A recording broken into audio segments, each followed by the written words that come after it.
Hello, hello, hello, my friends. How are we all doing? I hope you guys are doing well. It has been, as per usual on this channel, a long time no see, but we are back now.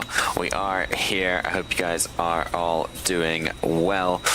We're going to start off our return in Europe here. We're making some changes. I'm going to try and fly out of Europe a bit more as opposed to the US. We will still do our US flights, but as my training has now switched over to being in the UK, it makes sense to do some European UK flights. So we're going to start out here in the new for me, not new for you guys anymore, because you've been, you know, flying on the sim a bit more than I have, but the V2 MK Studios Porto scenery, and we're going to take this Easyjet A320 down to Madeira. Should be a good flight. I think it's just over 2 hours. Wheels up, wheels down. So without further ado, my friends, let's jump inside the aircraft here. We have already got it in a basic powered up state. No ATC at the minute today. We'll get the doors open, we'll get the cargo open, and I think we're running late, but that's okay. We will start loading the aircraft, boarding and refueling the whole shebang. We'll get the aircraft set up. Once we do that, we will go take a walk around the inside of the MK Studios Porto. It has been a recent update, it is compatible with walk around mode in 2024. So you guys are looking for a scenery that utilizes walk around mode, then this is a good starting point. We'll go down to the MCDU for now. We'll get the flight plan loaded in here. See if I remember how to fly an A320. I have done some flying outside of streaming. I've done some off-stream flights recently in particular, so don't worry, my comms are still halfway decent. We are, now I put this on my phone because I'm going to keep forgetting the call sign. We are Alpine, which is Echo Juliet uniform? Yeah, Easyjet Europe is what it is. Alpine 79 Hotel Victor for today's flight. Cost index 9. Obviously we are low cost, so that is the most Easyjet we're willing to give us. Our initial altitude is flight level 350. That'll be our final. Let's put 350 into here. We'll go into the wind section and we will request our cruise wind information for along the route of flight. Wind data, nav, that's all fine. We'll come here into the departure procedure. We're departing runway 17 today out of Porto. We're on the Asmov to Romeo departure. That is it right there. We'll put that in. For now, at Madeira, it's marginal VFR. This could be interesting when we get down there. We might have to do some holding for a little bit. But we're going to do the RNAV for runway 23. Where is it? There it is. RNAV 23, the Lidro 1 Papa arrival. So we'll find that. Sorry, I might be forehead camming it. I'm not sure. I'm definitely forehead camming it. Lidro 1 Papa arrival, and then approaching via Hilim. So we'll put that in, and we will insert. There we go. Flight plan is fully loaded in. As far as the weather here in Porto, we've got QNH 1017. We'll set that once, twice, and thrice on the standby. Cool. Good stuff. So that is all set up. We will get our constraints switched on here, and the last thing I'll do actually before I go back to seeing in the chat page, we're gonna have a look at our departure Our initial climb clearance is flight level 100, so we'll put that in. Should be a fairly simple departure though. We've got zap him off of runway heading. It's then a right turn to Papa Romeo 633, and then continuing out to Asmov. We'll cross Asmov at or above flight level 100 basically. We'll probably climb ourselves up. There's no top constraints, it's just bottom altitudes that we have to be at during the climb out. So that is not an issue at all. We're happy with that for now. So that is the flight plan loaded in. We'll wait on the APU for a second here. We've got catering and refueling going on right now.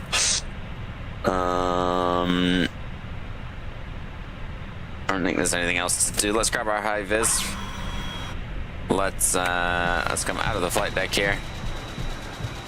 We'll go downstairs. It seems the engines are spooling. They weren't spooling earlier. We've got Ryanair over there, but the engines were definitely not spooling earlier. Now they are.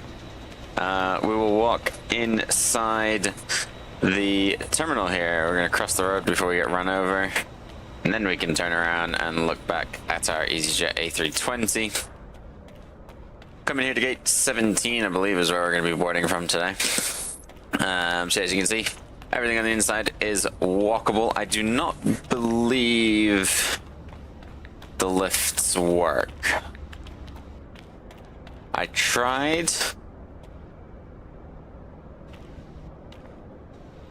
I don't think they work. I know with SoFly Hanover it works. I don't think they work here. Did I also phase? Oh no, I would have phased through a wall there. Okay, that's interesting. We'll come up the stairs then. We've got that Ryanair over there. Also there is... Oh. Am I stuck? It's stuck. Can I go up the escalator then? So what happens if I go up the escalator? Okay, I can get up here. Cool, and then can I walk all the way around?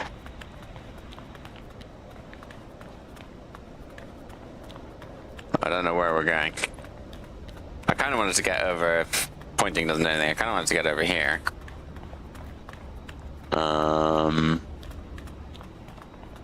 We'll see where this takes us. This will probably take us to arrivals. We can try and walk out and maybe walk around.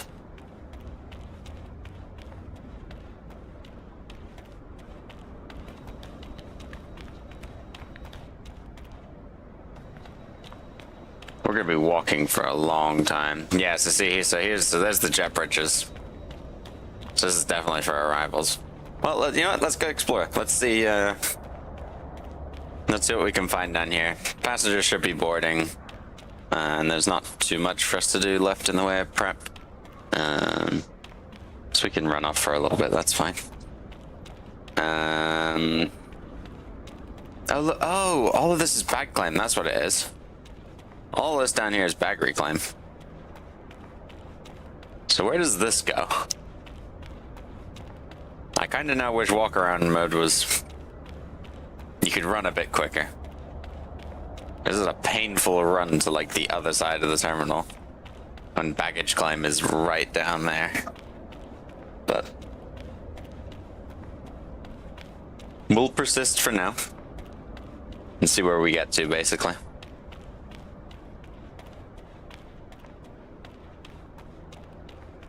Oh, and interestingly, you can't walk through there. Get off that jet bridge. That is weird. I'm now kind of running out of faith that this might not link up to anything. It just feels like this is maybe just a...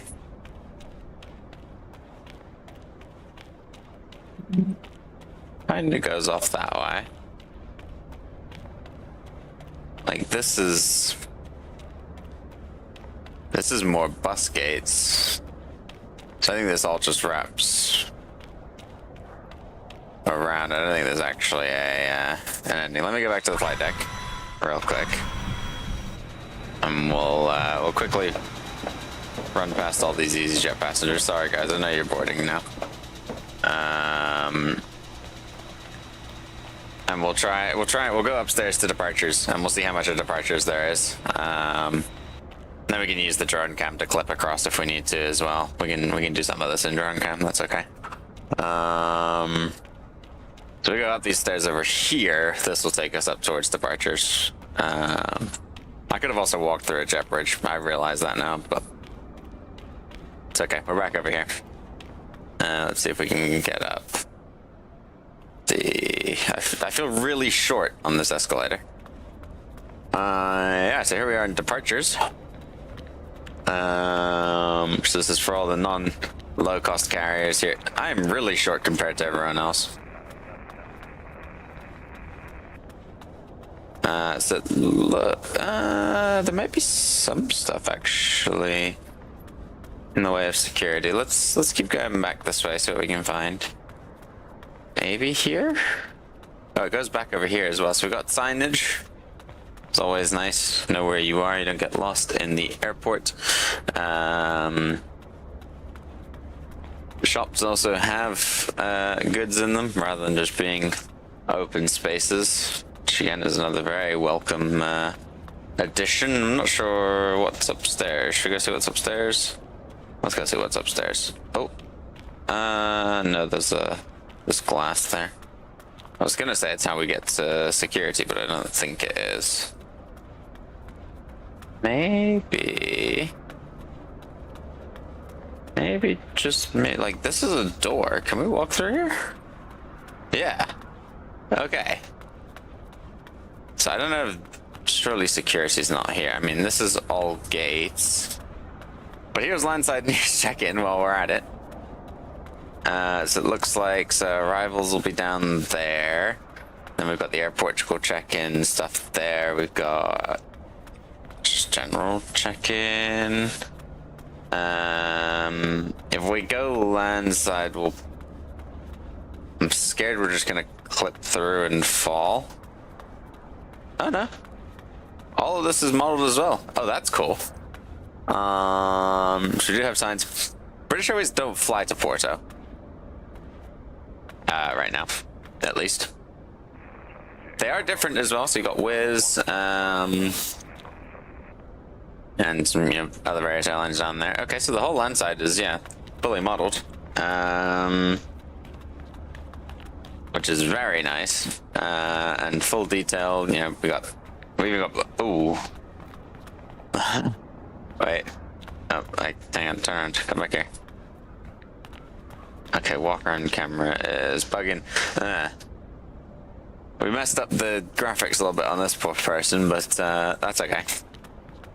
Let's go through here. Let's go through all gates and kind of see what happens. Come to the non-busy one.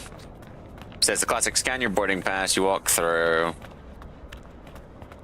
And oh look. Wait. How did I miss this? Okay, let's assume we've walked through. Let's skip the queue. And then you got your bag scanners. It would have been cool if they had added a TS they're not called TSA, but security guy. Or two there. That's great. Oh, look, okay. And so then you come through and you are upstairs on this little bit here. It just kind of wraps around to that to down here. Okay. And then we got departure board over here. Are we on it? Hopefully we are. We're going to Madeira, the departures. We're not on it. These are also copy and pasted. Yeah. Let's come back inside real quick. We can do a little bit of a fly through with the drone camera. As slow as this is. Oh, we got a Swiss now. We'll go check out the arrivals portion of everything. Okay, where are we? Now I'm confused. Where are we? My camera's stuck. Alright, so up and we're back landside now. This is probably, yeah, it's getting copy and paste, that's fine. So landside, so then we go down. We've got, I take it this is arrivals. Whoops. It looks fairly arrivalsy, doesn't it? No access anywhere though, which is weird. Like, it is just kind of a basement area. Because obviously we saw... I want to have a look at landside as well. Like, look at this. All of this is like custom modeled by MK Studios. We've got moving flags. We've got this. The roads are all done with more signage here. Like, we got parking, 10 minutes, signs, and everything. I did hear that bing bong, by the way. So now the aircraft's ready to go. I'm kind of eager to. I don't think we're gonna be able to figure it out. Alright, so let's go back. But yeah, that is the MK Studios. Really good scenery. I love a scenery that has walk around mode included in it. Let's get the seatbelt sign on. Are they shutting the doors? They shut boarding doors? Yeah, they just shut boarding doors on us, because I guess we're Easyjet and we're trying to get out of here. So we'll go fuel pumps on.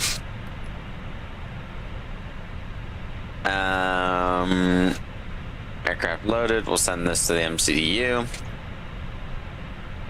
We'll then come down here. We'll go ATSU. AOC received. We've got the load sheet. Funnel is in compliance. The skids. Your distribution. Cool.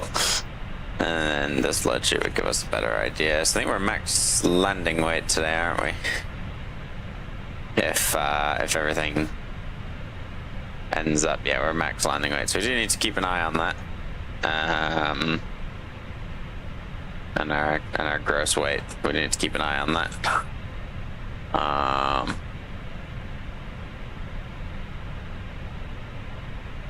APU is available. Bleed can come on. External power can go off.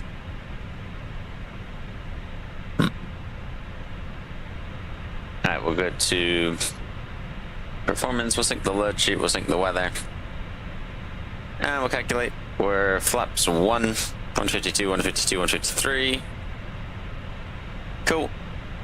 We'll do... Yeah, looks like we're doing packs off, takeoff. Because we're EasyJet. So we'll do... Yeah, we'll do that. Transition altitude is 4,000. Okay. Hello.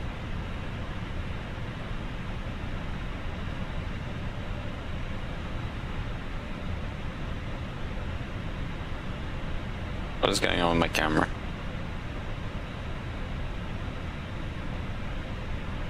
Oh.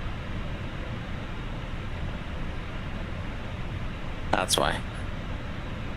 Something was being run over here. I just need to make sure that doesn't change. Cool. Send to the MCDU. That's fine. Alright, cool. So we have done that. We've got our top altitude. APU is on. We will verify rest of ground services are clear. Get rid of the GPU. Parking brake is on. We can remove chocks and cones. We're squawking 2000. We'll get that switched on. We'll turn our predictive wind shear on. We'll shut the door and verify that it is locked. We'll bring the performance up here. We got 152, 152, 153, 4001 down 0.3. Good. We can get rid of all the warnings on there as well.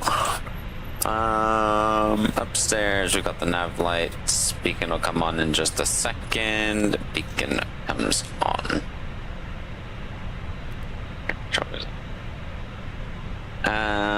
Alright, let me have a look at our ground map. So they're using 17.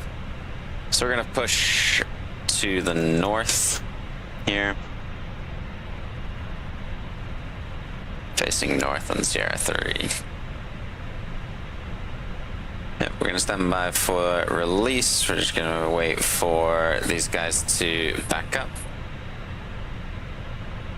And then we will call our push. Stun Sierra 36. That Swiss isn't trying to move, are they? No. Alright. Where are we? Porto. Porto traffic Alpine 79er Hotel Victor stand Sierra 36. Push and start facing north Sierra 3. Porto traffic.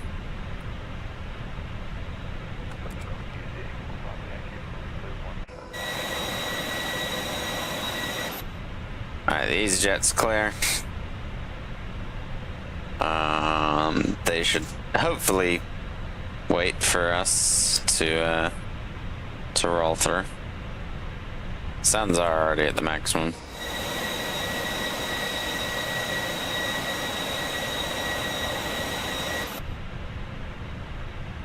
Where is he going? Okay, he's going that way. Interesting. Alright, we'll go ignition. We'll start our stopwatches before gate to gate time. Our ignition, and we'll start into number 1.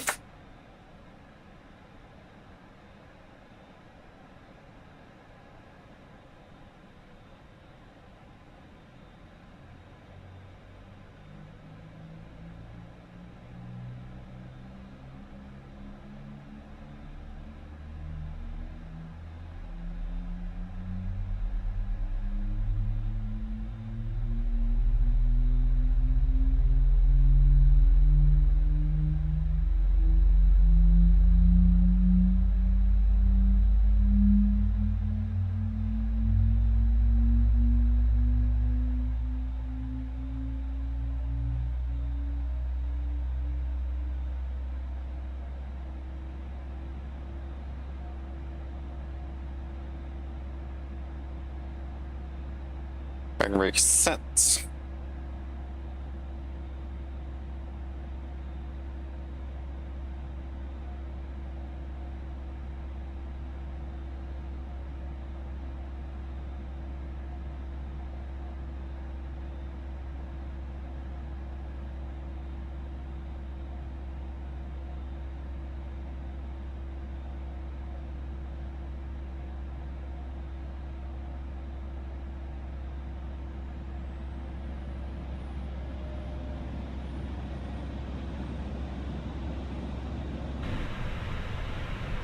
Alright, we'll do single taxi procedures, single engine taxi, sorry, procedures, because we're gonna go all the way to Echo 5, so we'll taxi out on a single engine, just to save a little bit of fuel.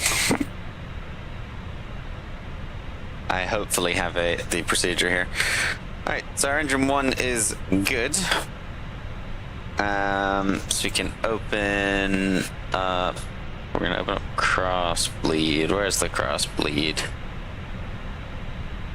Cross bleed or cross feed? See, this is why I don't do this.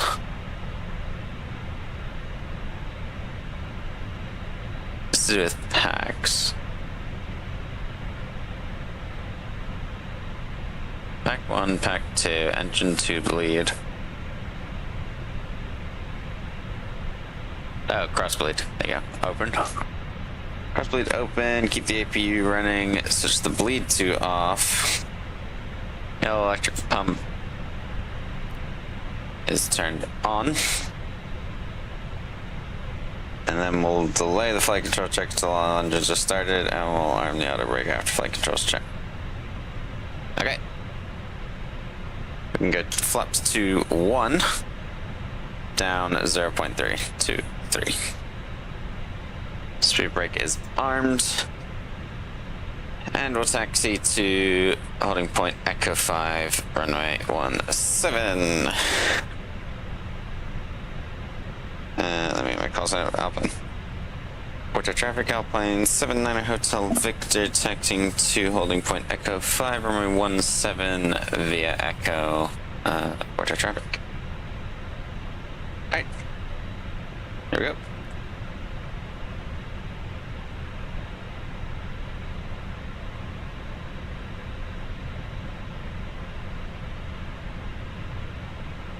So very simply, we're just going to follow this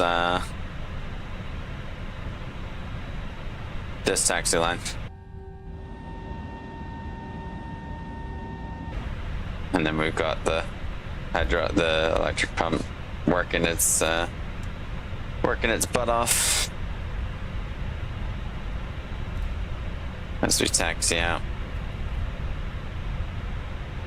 So kind of start it once we, definitely once we get out of the apron, but kind of as we get close, so that way we have time for the engine to warm up, basically, and we can do our flight control checks. So on and so forth.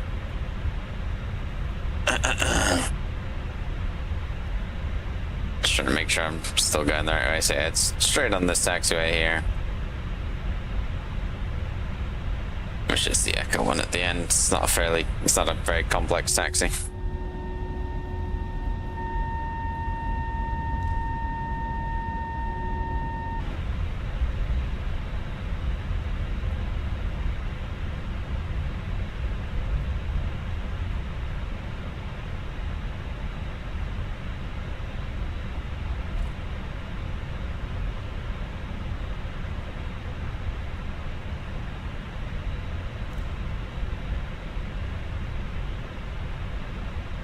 Alright, now we're on Echo. Cool.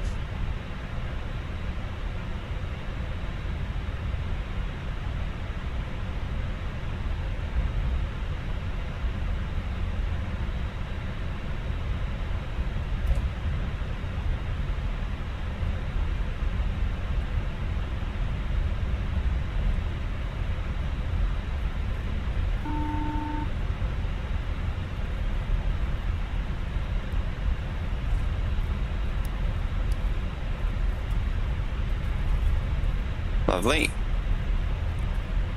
Susan telling us there we are already in the back. We're going fast. This airplane is moving. It's, yeah, 69,000 is what we should be at, roughly, for takeoff. Is that guy waiting for us to go past? If so, that is cool. That is good realism there. But we are moving, yeah, we are moving very, very quickly here. Either want to slow down or I want to start thinking about starting up this second engine here. Alright. Electric pump goes off. The parking brake has to be set, doesn't it? Emergency start, the parking brake must be set, yeah. Okay. So when we're as we're holding short, we'll then start the second engine.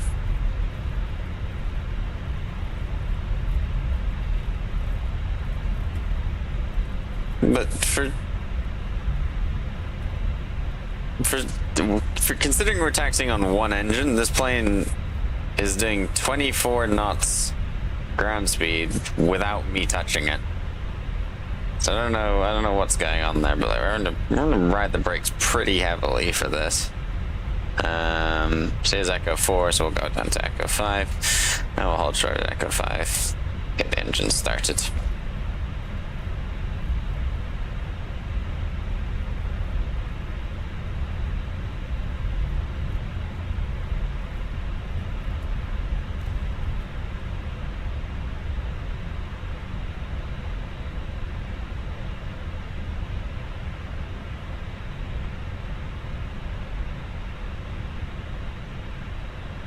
Approaching 17. Cool. Parking 17 verified. Alright, parking brake is set. APU bleed, or sorry, not APU bleed. Electric pump goes off. APU bleed comes on. We give it 10 seconds to 8:30.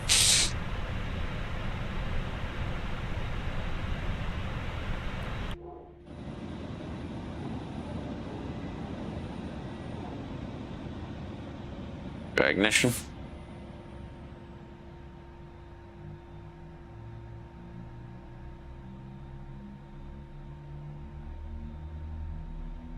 I got engine 2 starting. Nice.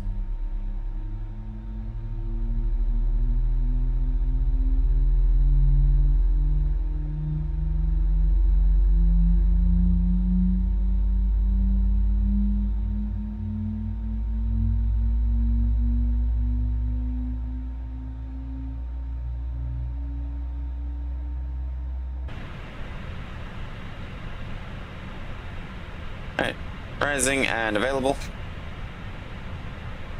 Good. Auto brakes will go to max. Now we can go out of ignition mode.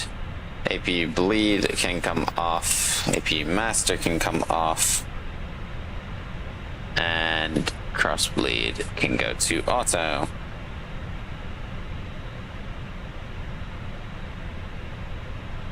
Then we'll check the flight controls now. Way to the right. All the way to the left. Pitch up. Pitch down. Rudder. And rudder. Flight controls are free and correct. Lovely stuff. We got 10,000. Is there anything else we are missing? We'll do our takeoff config check. Ecam is green. Lovely stuff.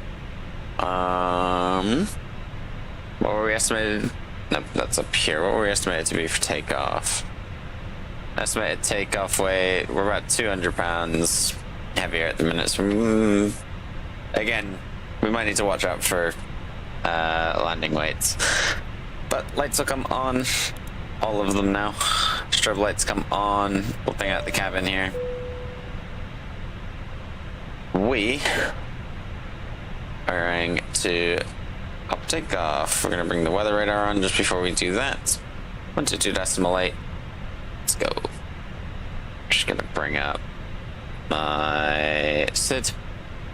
Azimuth 2 Romeo. Porto traffic Alpine 79 Hotel Victor. Departing runway 17 via Echo 5. Azimuth 2 Romeo departure. Porto traffic. Alright. Here we go. TCAS, TARA. Final is clear.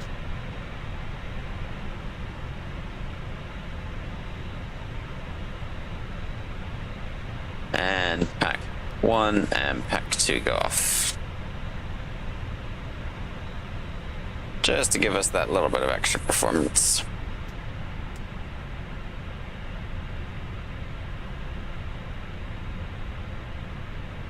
We'll switch them on roughly passing through 1,000 feet. Alright. Some interesting weather out there. Keep an eye on that as we go. On runway 17. Here we go.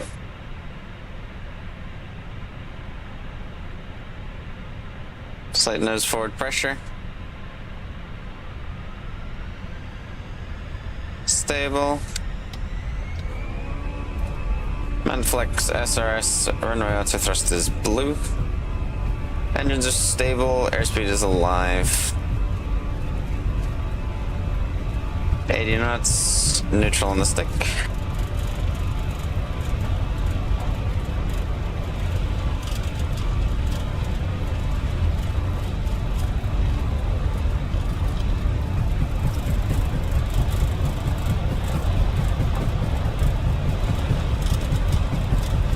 V1, rotate.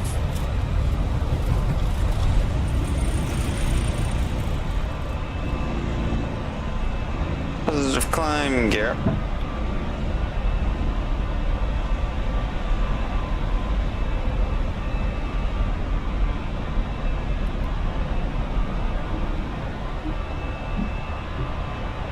Pack 1, wait a couple seconds. 4 and pack 2. Packs are on, ground spoilers can be disarmed, auto brake can be disarmed, lever climb. Weather that nose. Porto traffic Alpine 79 Hotel Victor, passing 1,800, climbing flight level 100, clear of 17, Porto traffic.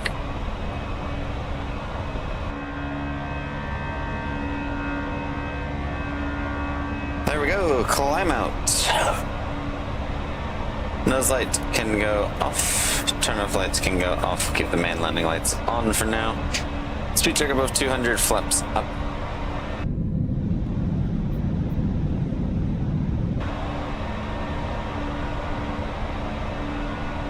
can start pitching for a little bit of a better climb.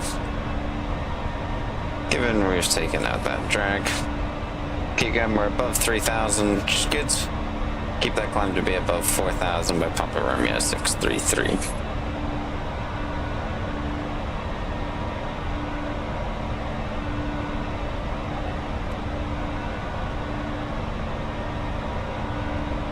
Above 4,000 as well, awesome. QNH can now go to standard pressure. We'll leave our standby on 1017 for now, just so we know where the ground is.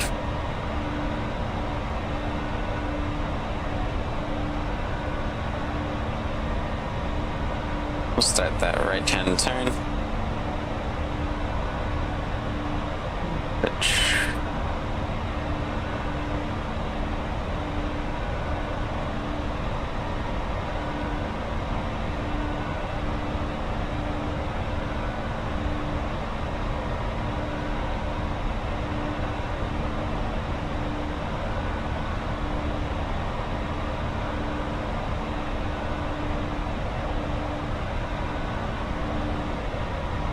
It would be nice to have the weather radar showing the cell we were flying through right now, but I guess we're not allowed that. But it seems to be getting a little bit lighter, so I think, yeah, once we pass through this final little bit,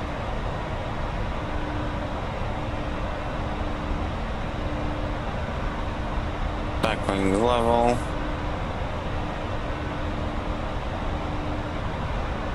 Climb going. I'll hand it over to the autopilot now. Let it do its thing. And there's that breakout through the clouds. Gorgeous day above. Not so nice below. Landing lights can go off.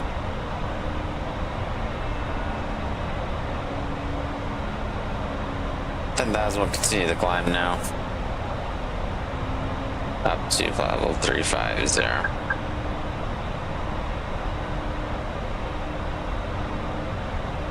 Total climb, and climb is engaged from vertical speed. That's what we expected to see. Good. Leveling off a little bit, get the speed up.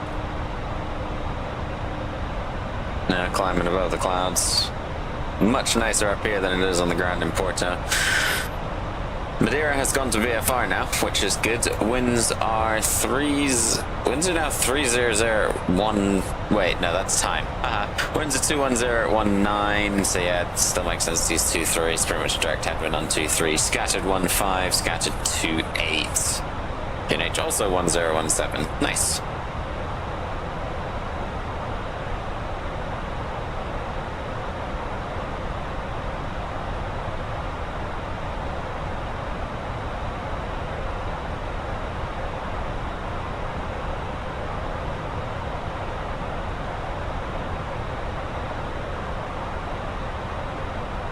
What was our departure again? Should make another call. A320 Romeo.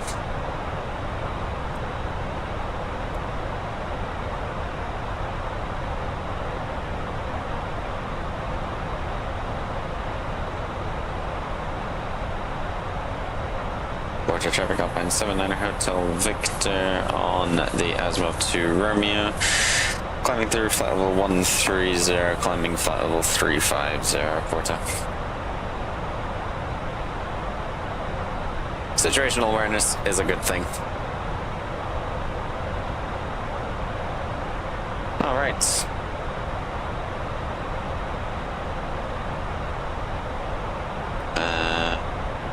Trying to remember the external cam.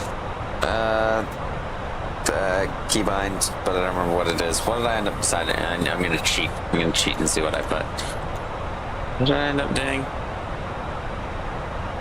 Did I do anything? Oh, button 8, yeah. Got that one. There we go.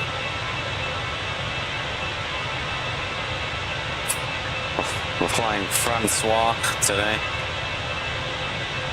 I don't know what we're gonna figure this out together. What are all the names on Easyjet aircraft related to?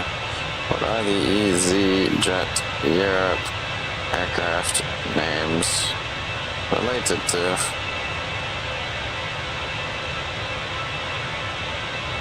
Correspond to cities and countries across Europe where the airline operates, specifically reflecting its major bases like Milan, Paris, Lisbon, and Berlin. Okay. I don't know what Francois. You know, we'll look him up. We'll see if it's a human. We'll see if it's a person. We'll look up Francois. Francois.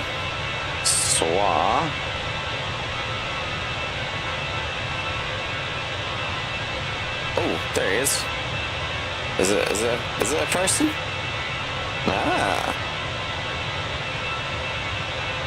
Oh. It was the CEO of Easy Hotel. Or sorry, not it. He was the CEO of Easy Hotel, and he died in 2021. Interesting. I did not know that. He looks like a lovely man. Huh. There you go. So this one is named after a particular member of the. I'm going to turn this down a little bit because I know it's probably loud. A particular member of the Easyjet family. We'll go 0.75 over there. We got a screenshot to add. We're up to hour and a half of runtime. Yeah, it should be a fairly shortish flight.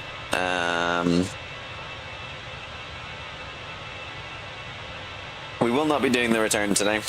We're just kind of trying to ease back into streaming.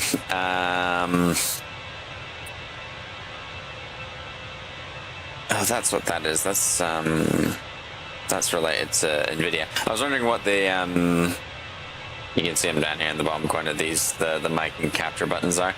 Those are just to do with NVIDIA. I'll try and figure out how to get rid of them, but that's what they are.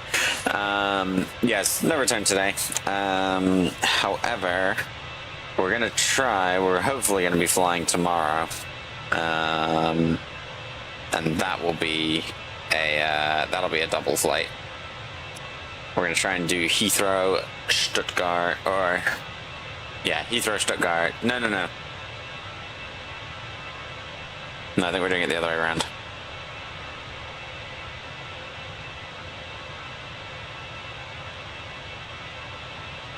Because all the flights originate in Stuttgart. So I think we're gonna end up doing Stuttgart to London, back to Stuttgart.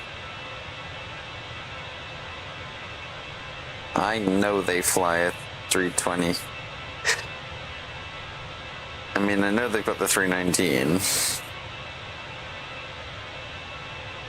One of the flights was like normal 320 operated.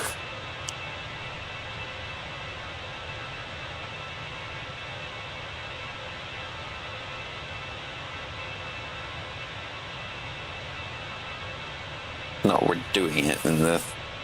Oh, we could do it in the 319. 319 is just such a baby, though. 321. What, 2464 or 2464?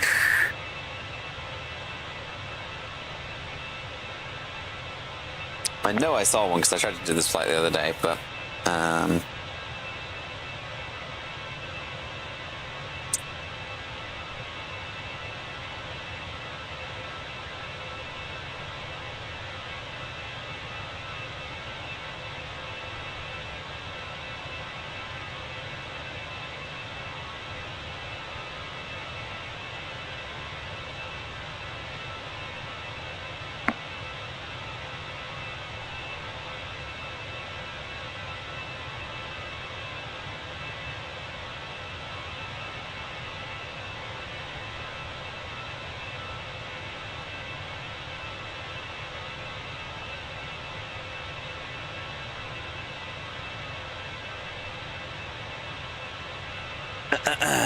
There you go. We're finally starting to leave some of the clouds behind as we...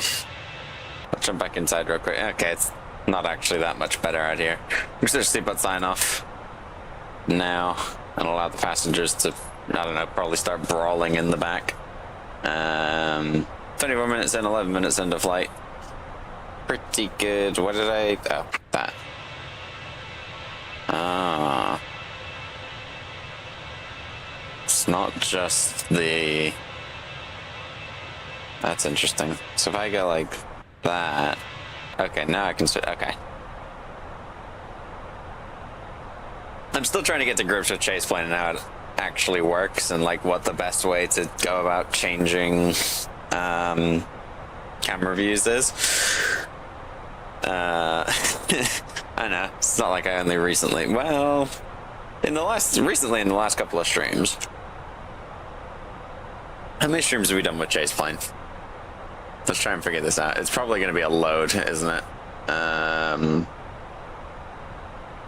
Parallel 42, parallel 42. I think the first one we did was the A330, Montreal, Toronto. So we've done 1, 2, 3, 4. We've done 7. This is our 7th flight with it. So yeah, still a fair few. Looking at my channel page, I did also want to give a massive thank you to you guys for 750 subscribers. I haven't been posting as much as a number like that deserves, but I do want to say a massive thank you to you all for the support. I'm gonna try and get back into streaming. Right now, it's easy to say because my flight training is pretty slow at the minute.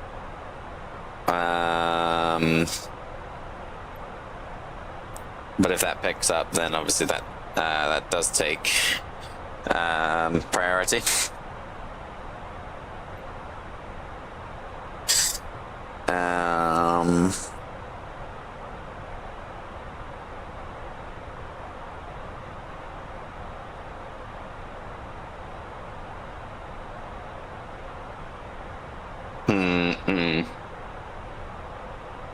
I'm meeting...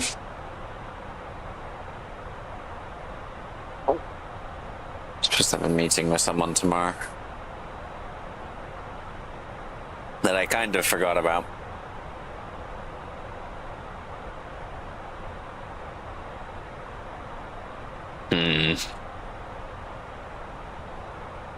I will still try and get you the flight.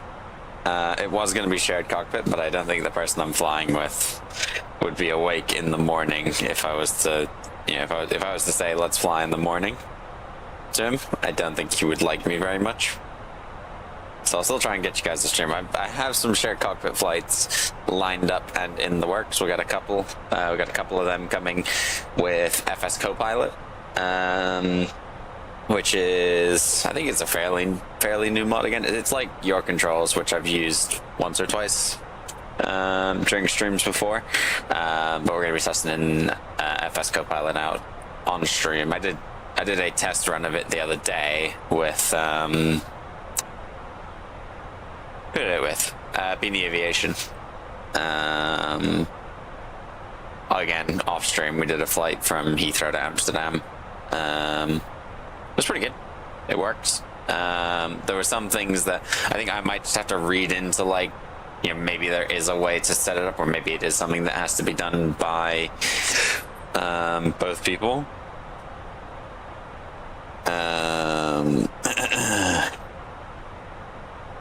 But yeah, I'm trying to bring you guys some shared cockpit stuff, so it's not just me you're having to deal with. Where is...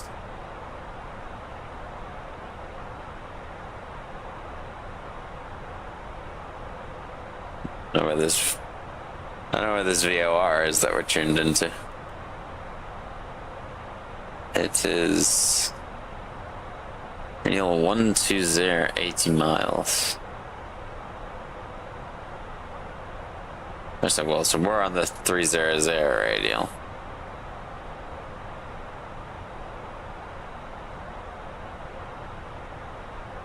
I don't know. I was trying to figure out where it was. Okay, well, they're not quite on a 120 anymore. Targ. And zoom out. Bring the chat back up.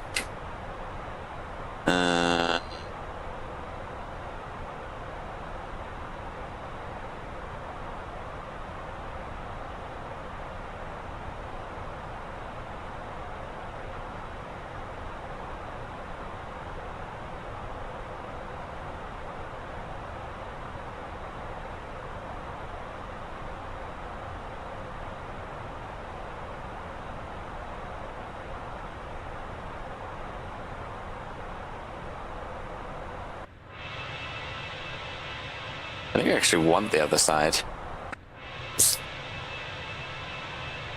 I did a terrible job at setting up the view.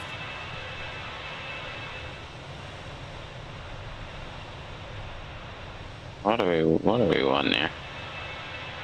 Like, down here, do we want miles on kind of zoomed in?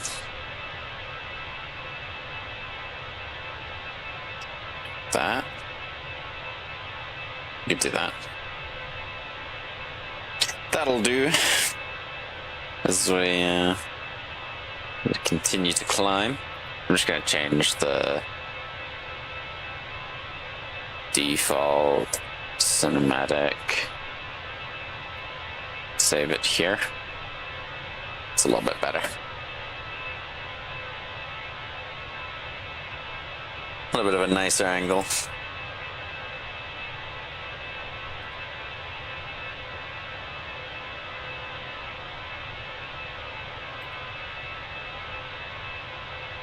That is. All right.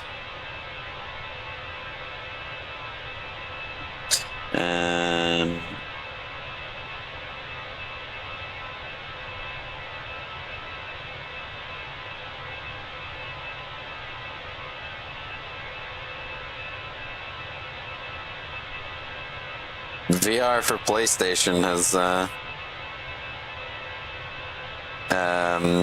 PSVR PlayStation VR 2 or PlayStation 5 and PlayStation 5 Pro is available today.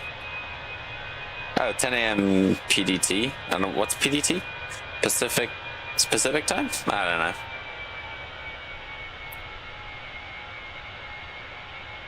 Got cruise power. Yeah, cruise power level enough. Mach decimal 7.7. Normally we do like 7.9 or something in this aircraft, but that's okay. It at least keeps it nice and quiet out here. It's not noisy. So there's at least that.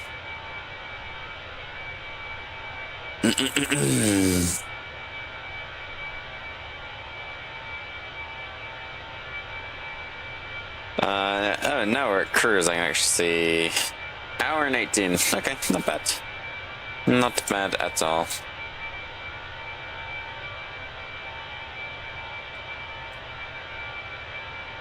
I would love for some ATC to come online, but I don't think I'd be surprised. There were some events I was looking at. I was like, do we want to do any of these? But then I was like, not really. It's the Helsinki events. The weekly Helsinki event is today, I think. Yeah. This one that started yesterday is still live. What is this? Poland Sunday started yesterday.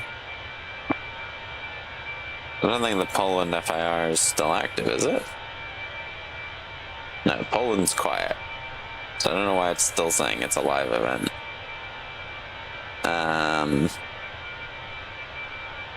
Whoops, go back. Like tonight, there's the Helsinki event. There's some stuff in Germany. There's Leipzig and Hamburg. I probably should have done that event, shouldn't I?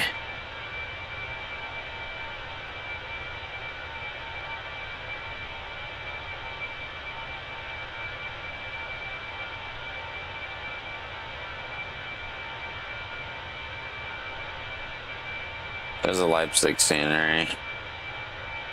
Berg. Sim Wings Hamburg. Who are Sim Wings?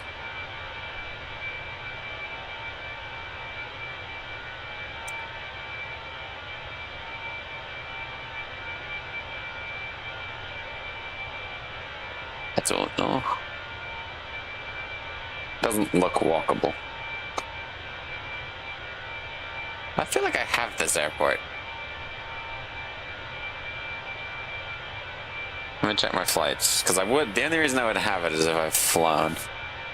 Airport. What is it? EDDH?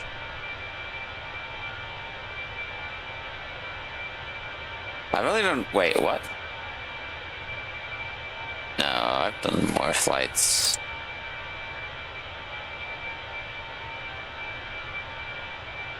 Where's Hamburg? That's Hanover, Cologne, Bremen.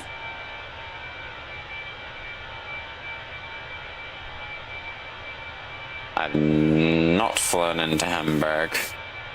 Oh, because Hamburg's where the Airbus factory is, isn't it? Like Hamburg Airport, yeah, XFW. Yes, I haven't flown. I've not flown into Hamburg, okay. That probably would have been a fun event to do. So just... There's just Sim Wings. And then there's a pretty good Hamburg freeware, actually. With an interior and everything. Which looks more than sufficient. I wonder if I have this down. No, because I haven't flown to Hamburg. I don't think we'll do a double stream, but I might surprise you with the double stream. If I want to do this Leipzig-Hamburg event.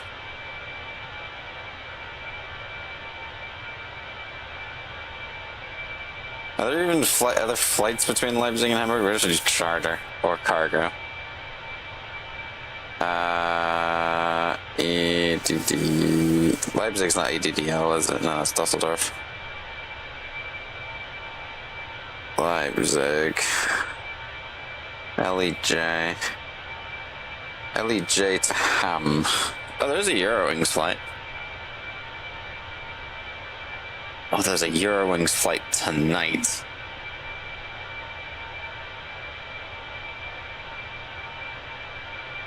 The times match up as well.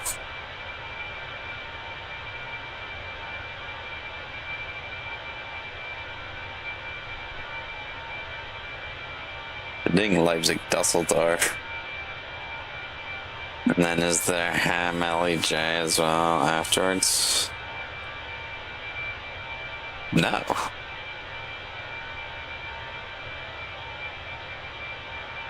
Oh, and it's, wait, it's just, yeah, Leipzig to Hamburg, yeah.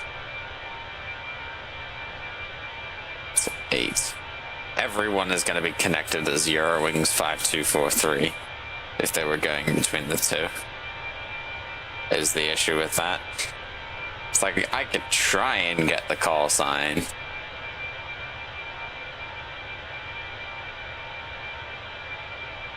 Otherwise we're going like cargo. So Leipzig is a big cargo hub. I feel like most of the...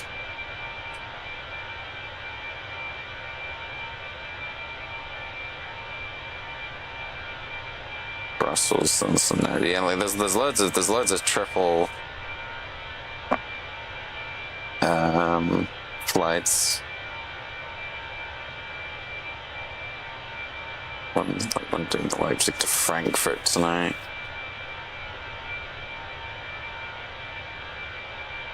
There's the one to Hamburg. That's Titan cargo. Yeah.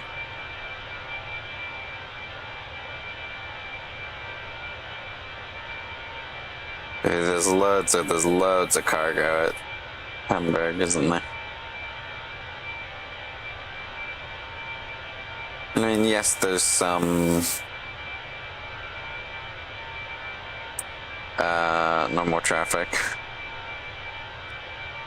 A lot of it is.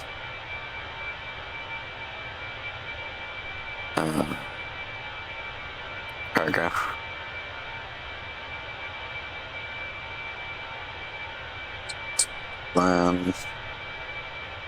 Where is that? There's the terminal. We've got two Antonovs parked on the satellite imagery.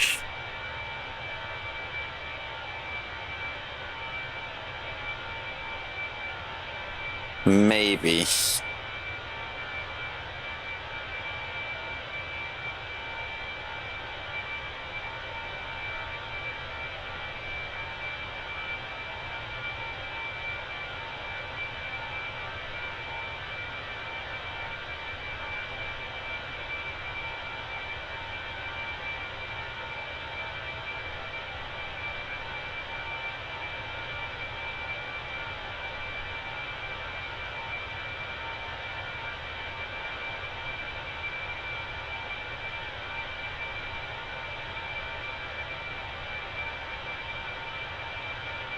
Depends on what time I get up.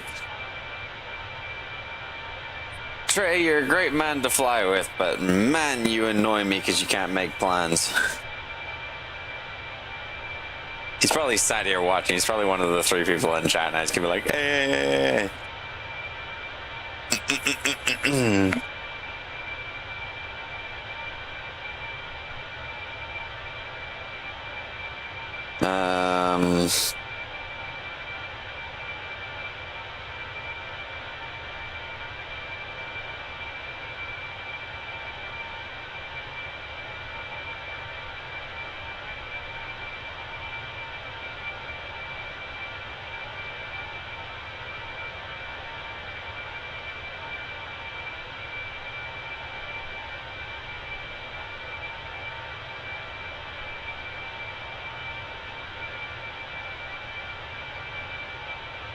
We're like a Leipzig to Luxembourg.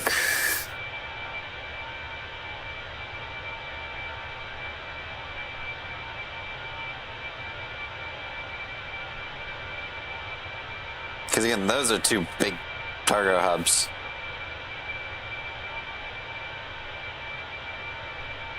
Yes, there's an airport as well, but... Well, I guess, what? No, it's not, it's probably not actually that big for cargos, it's just Cargo Lux. It's just loads of Cargo Lux 7.4s.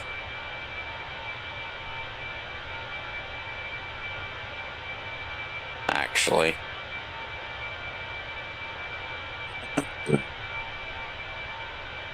I was like, oh, we could do like, or we could do like Leipzig, Hamburg, Luxembourg.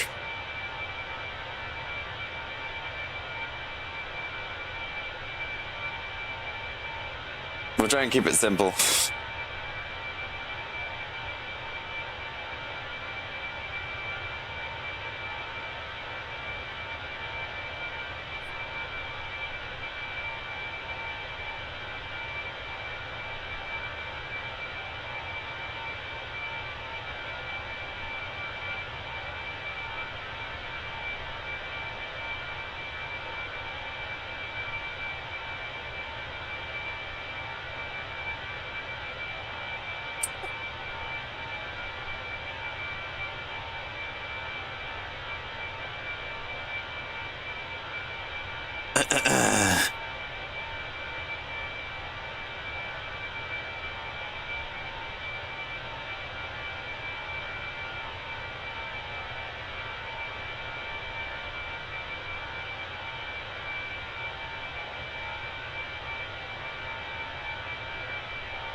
We're delayed. Oh yeah, we are delayed, aren't we? I was like, I'm not delayed. What do you mean I'm delayed? Yeah, I'm delayed. I forgot we left miles late.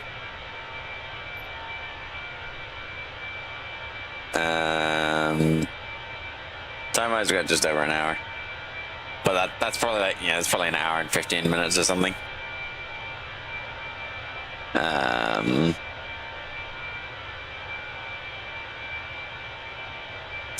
guy sent me a voice note while I'm streaming. Hold on a minute. I'm gonna stay there. I'm just gonna mute my mic because I know he likes to edge out a bit of fruity language sometimes. Give me a second.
What is up, Wobble Pie? Good to see you. I hope you're well. Sorry, I was listening to a voice message from a mate of mine who I'm trying to convince to do some shared cockpit flying, and he's scared of Frankfurt events.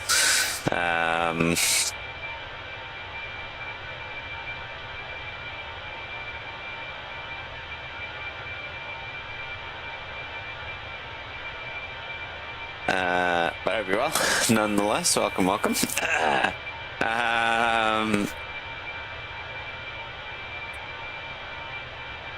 an hour to go to Madeira, and they're in reverse ops. I was hoping we were going to be able to do the RNAV kind of circling approach that you may guess the airplane. Yeah, go ahead, go for it. It is in the title, but feel free.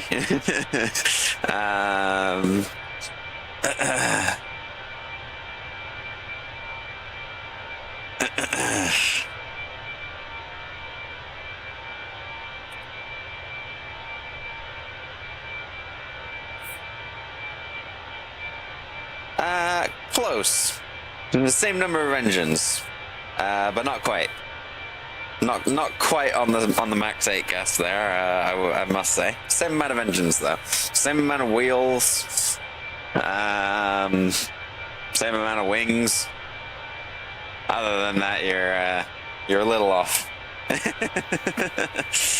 If you had to have a second guess, what would your second guess be?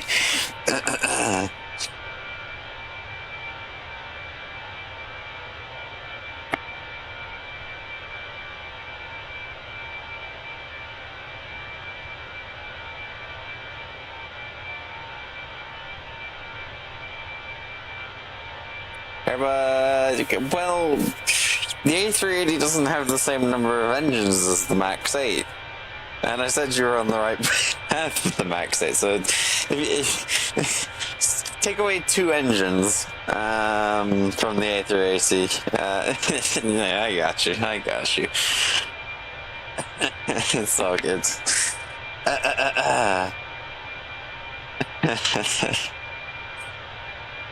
And it's definitely not an A320 Neo either, because Fenix still haven't given us that. I'm looking forward to that update. I'm looking forward to having my Neos, because that opens up a lot of routes. But I saw a video from Easyjet SimPilot the other day that like briefly talked about it. I had to change the subscriber goal because we're at 752. Let me change that now, before I forget.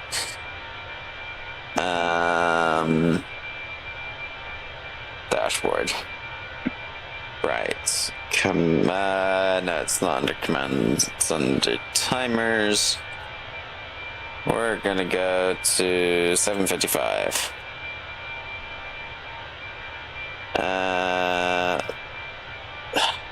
I always forget to update Nightbot, and then it becomes a... So how's life? I can't complain. Yeah, it's not bad. It's a bit slow at the minute with flight training. I'm currently in the process of trying to do my instrument rating. But I've had a load of time, so jump on the old flight simulator. But yeah, can't complain myself. And how's life for you? As more voice messages from my boy who I'm trying to convince to fly come in. But we'll ignore him for now. He's less important. God, my subscriber goals are out of sync on the timer and the command. That's not good. Let's do that. Alright, cool. Nightbot's sorted.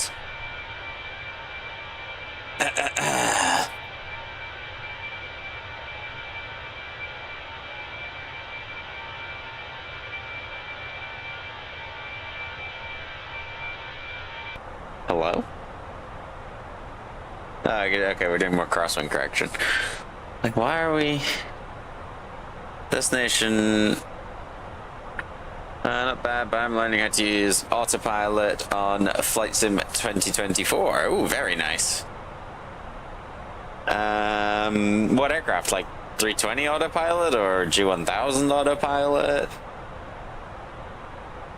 As I check the fuel minima that I need to have. My landing... Okay, we're fine. 5.5 estimated fuel on board when we land. I have all of my reserves plus my contingency is 4.9. That's fine.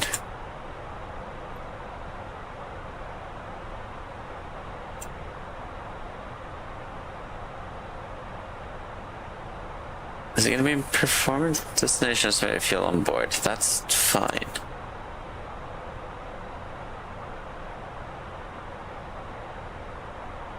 I don't know where I actually set. Ah, okay. I don't know where I actually set what my estimated fuel on board should be. 5.5 is fine. Assume it's in like the performance page or the init page somewhere. Min destination fuel on board 6.1. No, the minimum is 4.9.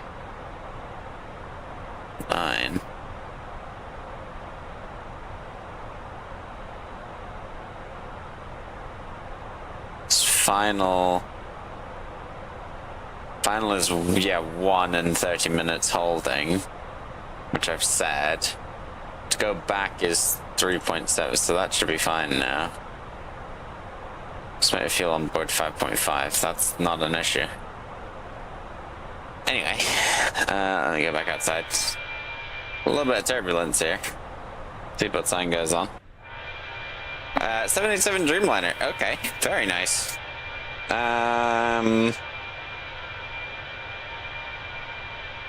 I haven't flown the Dreamliner in ages. Smoke control panel. What we got? I mean, it's fairly like flying the sim from Oslo to Germany. Ooh, nice.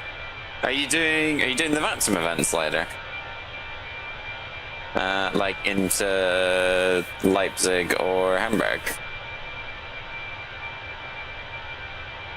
Or are you going Frankfurt? I imagine if you're 787, you're going Frankfurt, but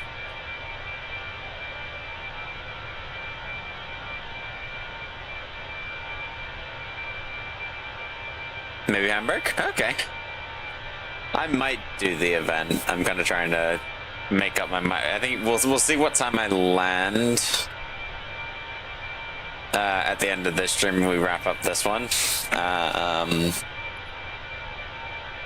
And then I might fly my way up to Hamburg. like from Leipzig and do the event, but it just kind of depends. Depends on timings. I then need to find something to actually fly. Oh, do Eurowings. I said I would do Eurowings. So we'll see. We'll see what happens with this flight, basically. But yeah, how's the autopilot with the 7.8 going? So I imagine it's like, it looked like, again, I haven't flown it in ages, but it looks almost like it looks similar to a 777's autopilot, and then it's got kind of the same stuff as even what your Airbus has.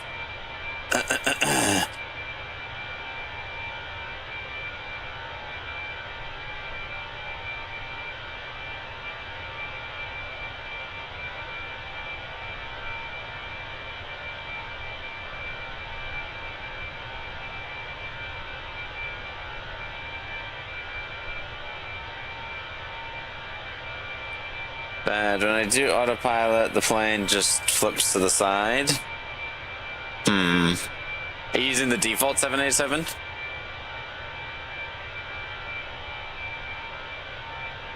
Like the, what is it, the Asobo one? I keep looking over here at chat. You're right here. Sorry. I need to like look here and then occasionally look over there. You're over here, chat's over there.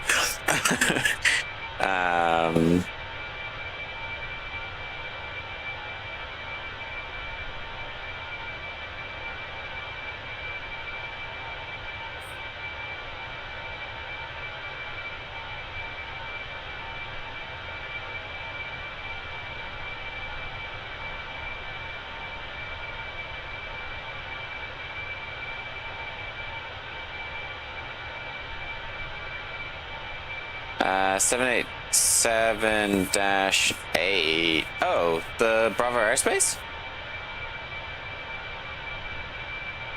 Because there's the Bravo airspace, then Horizon Sim have their own 7. I know they have a 787-9. I don't know whether they have. I think they were working on doing a -8. I don't know whether they properly finished it or not. I will rarely. I can't remember the names. Okay, yeah, no, you're good. The 787 is notoriously bad on flight sim, and it's sad that is the way it is, because it's it's a fun plane to fly. If there was a good one. Like if there was a good 787. The default 787 definitely is bad. Then Horizon and Bravo Airspace worked, like their models are based off of the Asobo one, so they still can't be perfect because they're restricted by various limitations that just exist from the default. So I'd say if you're trying to learn autopilot on that, expect some bugs. What do I recommend to fly?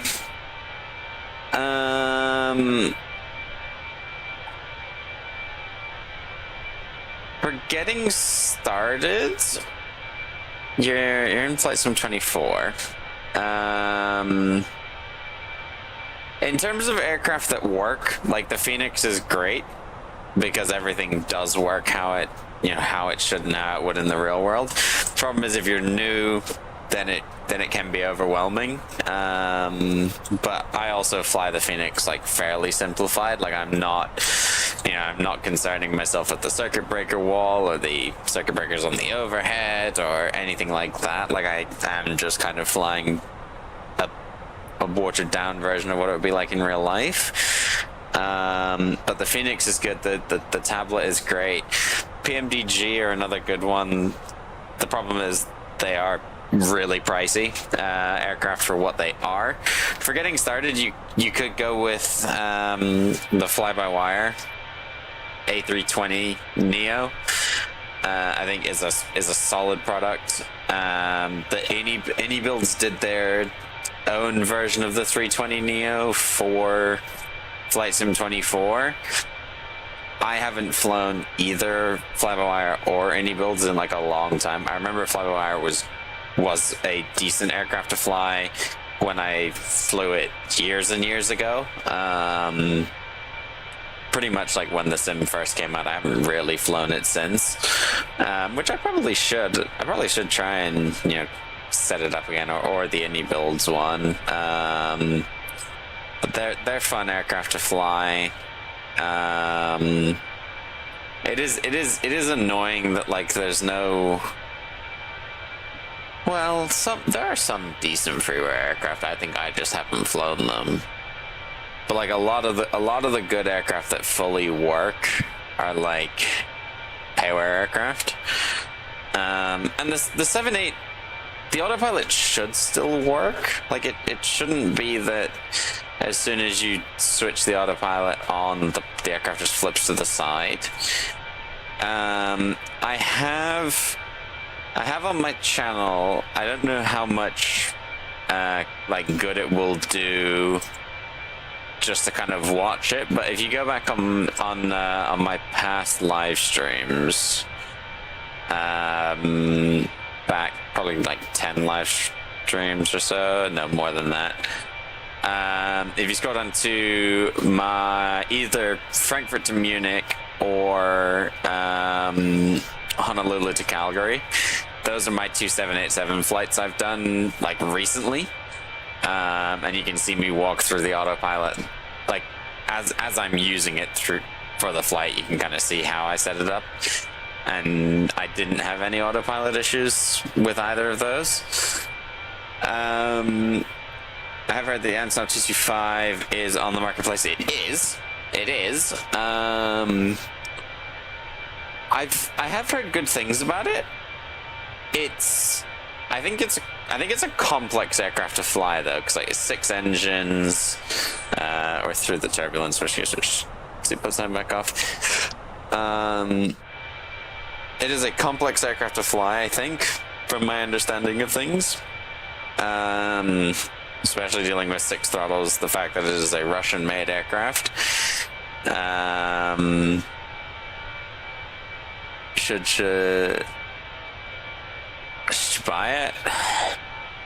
I don't have it, and I've never flown it. I would look at some reviews first of people who do have it and see what they're saying. Kind of like look at screenshots of the aircraft before you fly it, just to kind of see what it looks like. And if you're like, I can fly it, I'd be able to fly this, whatever, then by all means go for it, because obviously it is an iconic aircraft. I myself, I don't think I would ever get it. But then again, if it's something you look at and you go, I can handle this, I want to fly it, by all means, pick it up, have some fun with it. It might take a little while to learn, but that's half the fun for flight sim for me, really, is like, getting a new aircraft. I'm like, right, how can I, what features can I discover on the aircraft that I didn't know existed that get used on a day-to-day? Because obviously going into the industry myself in a year or so's time, once I'm fully in the industry, I'll be, it'll be nice to kind of know these things. So I always like the challenge of a new aircraft. Like the mistake I made there is I bought the A300 like ages ago.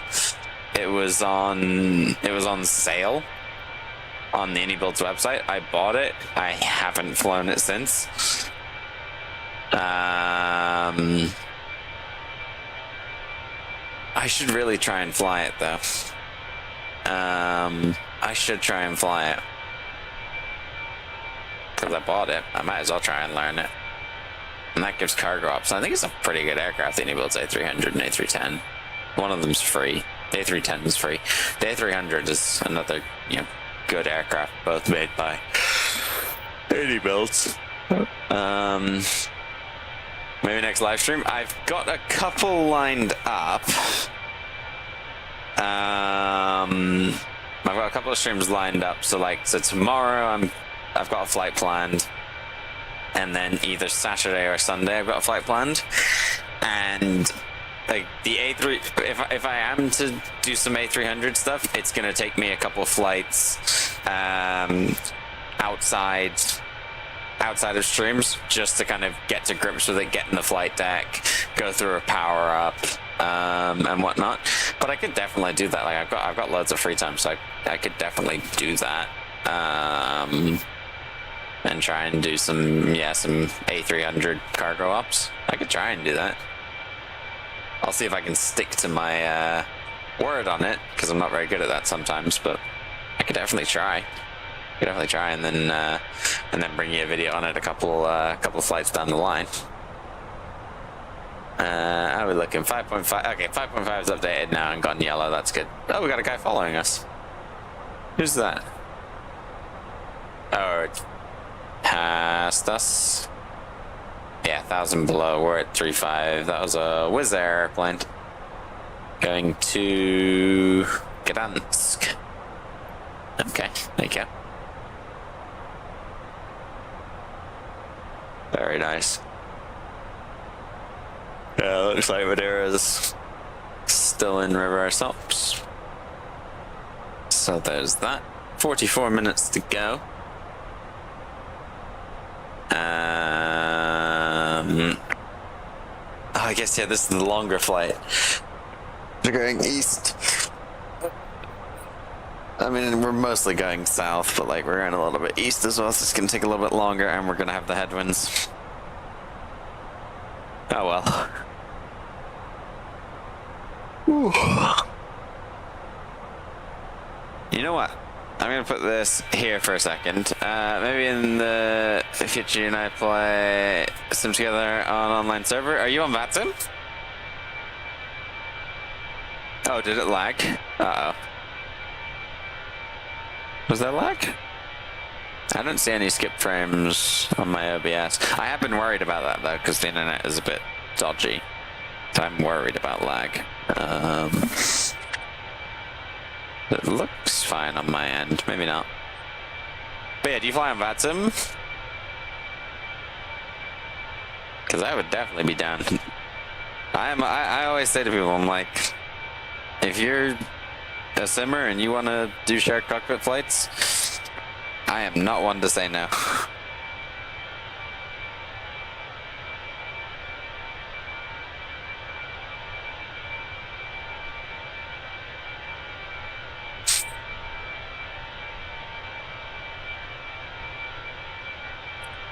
Okay, give me a second, because I'm yawning. And we're still a fair ways away. You remember super? Okay, no worries. Yeah, give me 5 minutes. I'm just gonna make a cup of tea and grab some biscuits as in-flight service from Easyjet on this flight, just so I don't fall asleep, and so I can get up and walk around for 5 minutes. So let me just go do that real quick, and then I will be right back in like 5 minutes.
Alright. We're back. We've got our Biscoff biscuits. Because of course we do. And we've got a trusty cup of tea over here. That is too scorching hot to be consumed right now. So I'm going to let it sit there and cool for a little bit, and I'm going to have my biscuit. I saw these the other day in the store. I got so excited. I was like, oh my god, these are perfect flight cookies.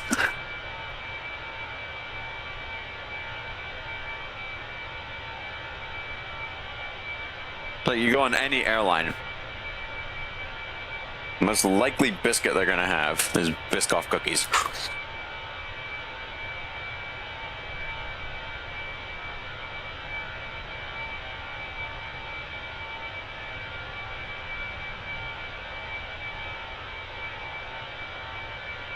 Well, actually, to be fair, that's probably just my American bias. If you go on an American carrier,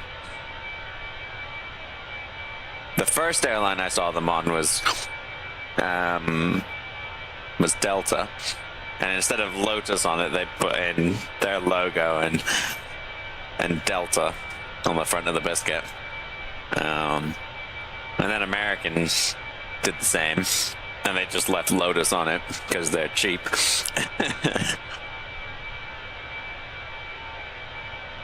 And they're so good.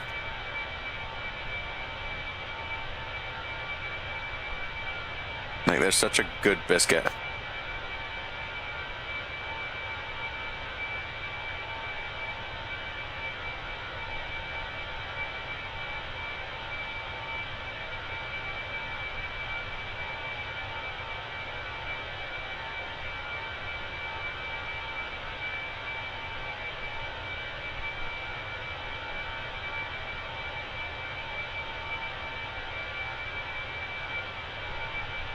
I have to try and not forget to start the landing replay.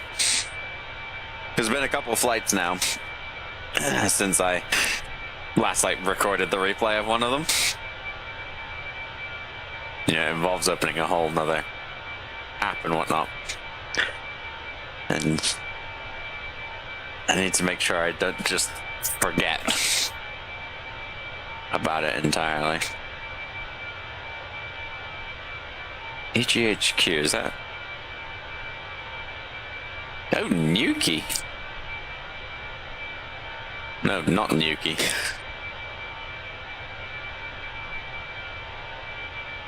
From an airbase. Oh. Okay. Then that's him. There. They filed from Nuki. They're not coming from Nuki. OEIJY.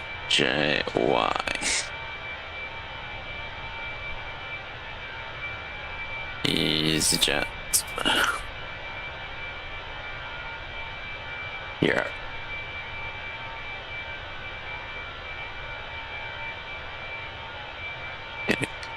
Cologne. Eurowings departing Madeira. The tea usually cools down fairly quickly. But then again, it's been like... I'm not going to say it's been hot, because... You're on YouTube Shorts waiting for me. That's fair. 12 degrees. How's it getting hotter? How's it going to get hotter between now and sunset? It's supposed to get colder.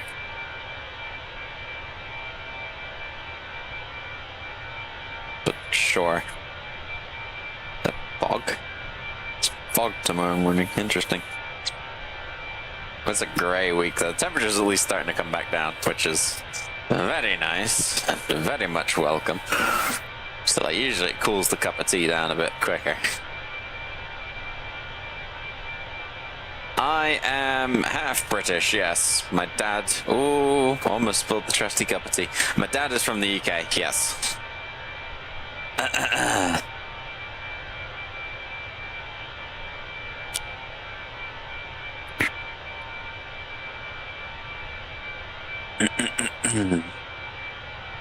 Oh, I want my cup of tea. It's too hot.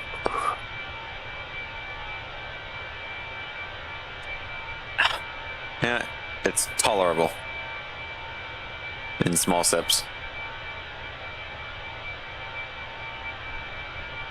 Okay, no, that's hot. That's hot. We'll try again in a couple of minutes.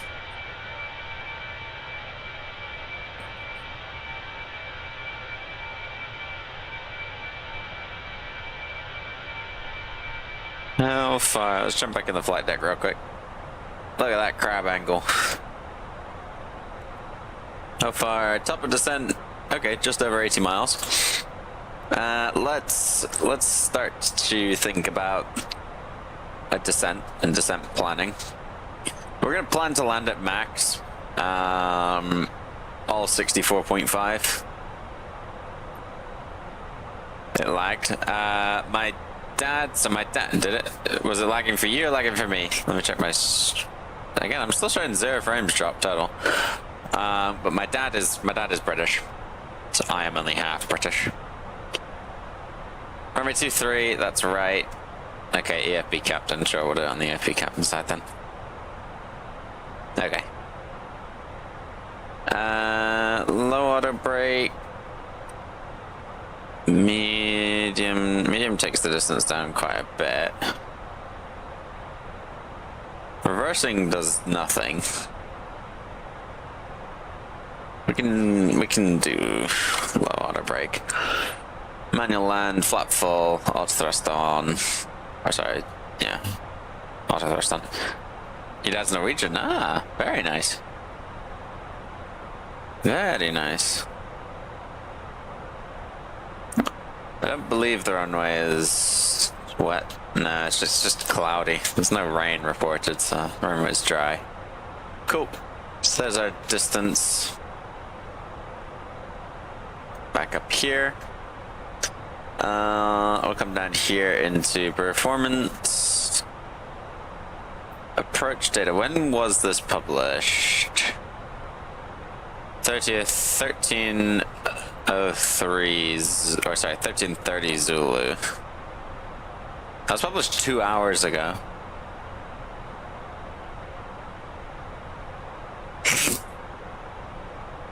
We need a new METAR.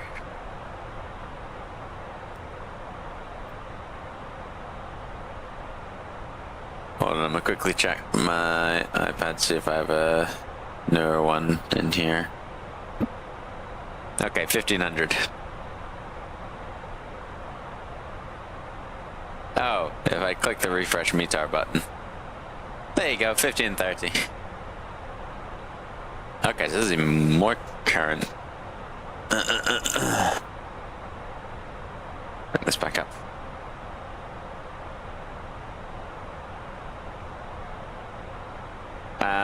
Okay, so we got 210 at 17 now. Oof. 210 at 17. Temperature is 20. Or 20, sorry. Temperature 20, QNH 1016. My favorite airplane is the MAX 8, Airbus 380, Airbus 330, 787, Dreamliner, and the C-17. Very good choices. I'm gonna say mine are the triple, above all. The 200 ER in particular. Triple 200 ER, my favorite. 350.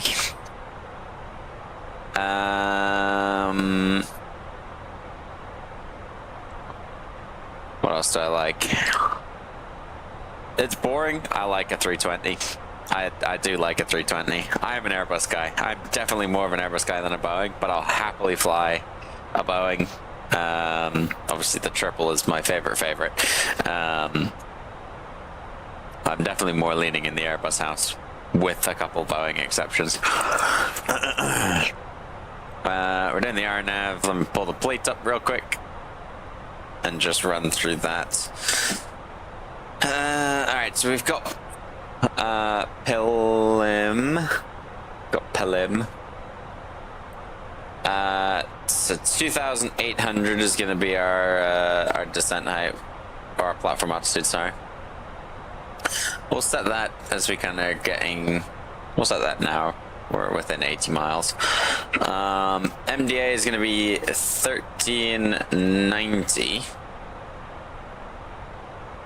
This is interesting. This is quite high.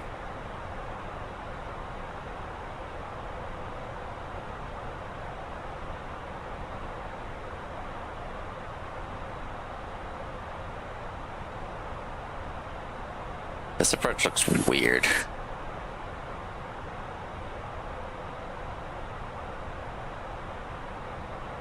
RNP then visual. No, we're gonna do the whole thing. Sorry, we're doing the whole thing, not the... No, sorry, we don't need 1330. I was gonna say, that's a high minima for 490, because we're gonna go all the way. I think. Let me just verify that. Let me just verify that we have... Yeah, so we've got 408. So for that, okay, so for that, we're gonna cross MA 408 at 2000 and start the descent down from there. Okay. We can do RNP 0.1. That's fine. That's not an issue. So I will look at the chat, and if you have said anything, I'm just looking at this approach for a second.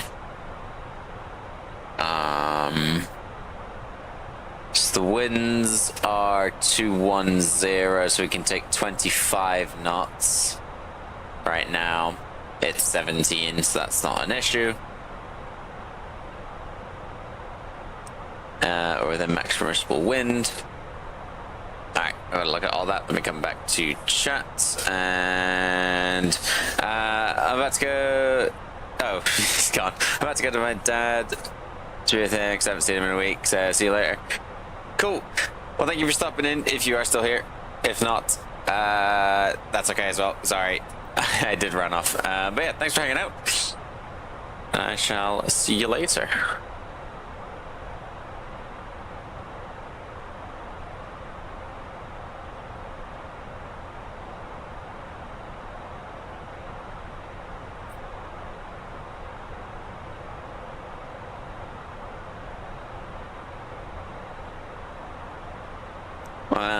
Okay.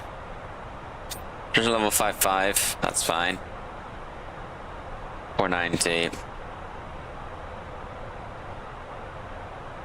What else? What was the other thing I was going to check? There was something I was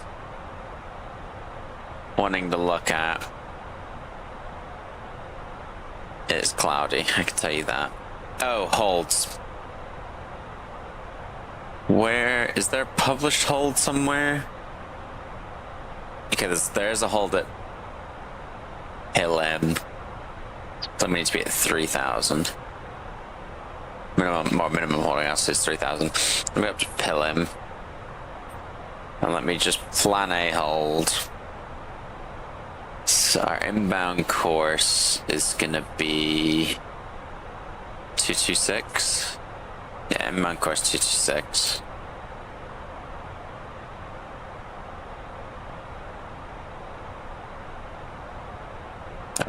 No, 226. 226, right turn. Yep, that's right. Is it on the hold on the approach? No. Feel like it's 1 minute lag though, that's kind of standard.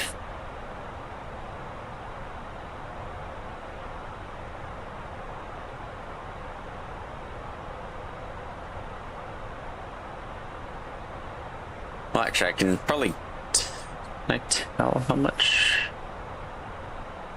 fuel I'm gonna have? Estimated fuel on board 5.4. So we will have burned another 300. Our current estimate, what's our current estimated fuel on board at the threshold? 5.3.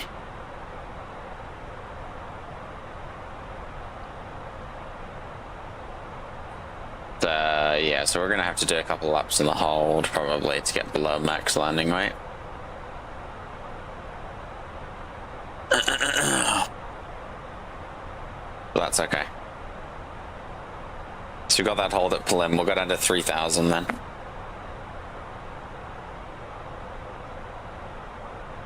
To fly the hold.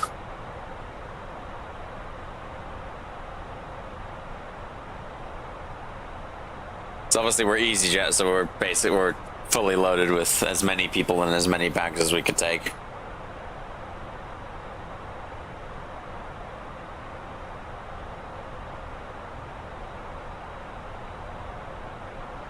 And then we needed to carry all the fuel to get ourselves back to Porto if we needed to, basically. That's why we've taken so much fuel. 1,000 feet below us.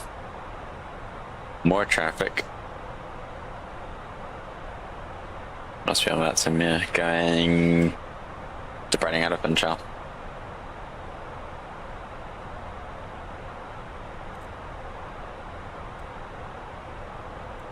Ah, he's gone underneath us.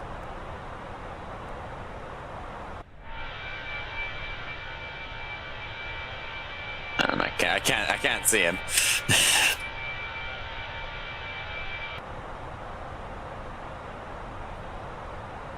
Right, 20 miles to top of descent.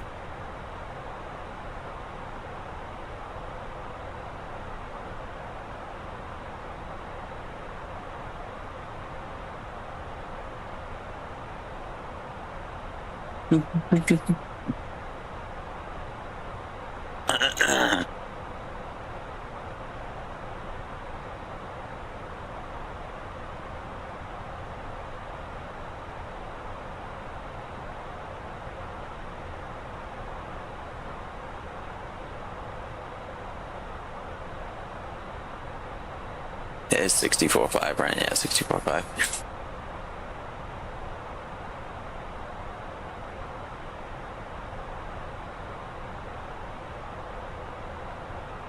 We need to get rid of 700. So we need to have an estimated. We have a landing weight of, or we have 5 on board. At the threshold, that's fine. So we need to spread 300.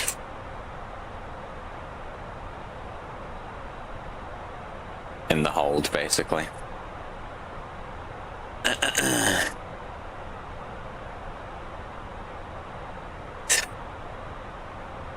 Like, which should just be one lap of the hold, because like, if you judge it off right now, or what?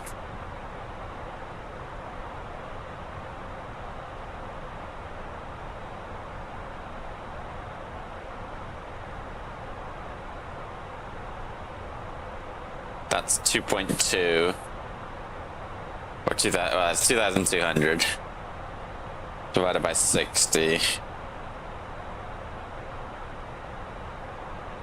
is 36 kilograms per minute. 37 kilograms per minute. 8 minutes holding. So I had to do like 3 laps of the hold, maybe.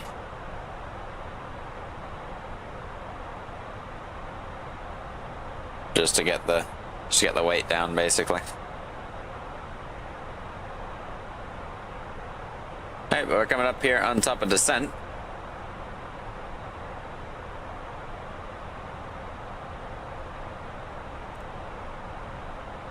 Side 5 miles, and we'll start bringing it down.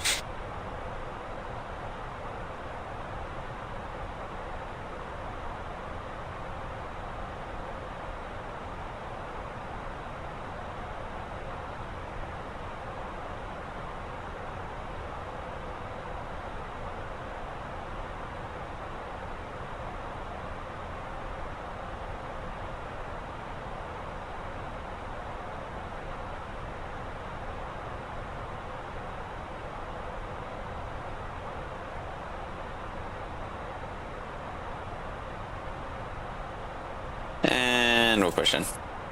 Descent. Down we come. 1 hour, 21 minutes in.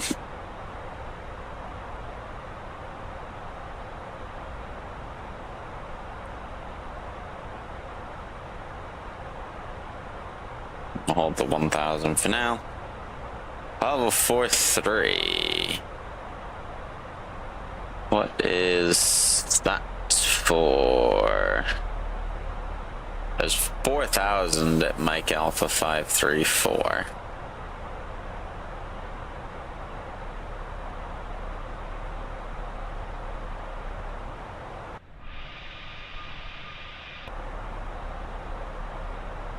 Are we now also going to burn less fuel? Because now we're doing 2. Please tell me that this thinks about it.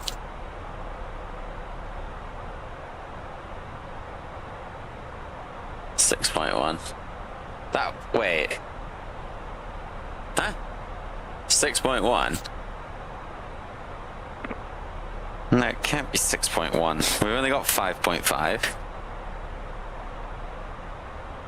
You silly thing. This we need this to just be below 5, basically.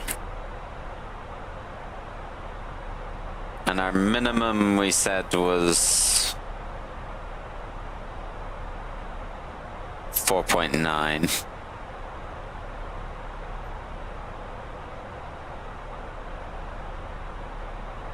So what, we get 1 approach?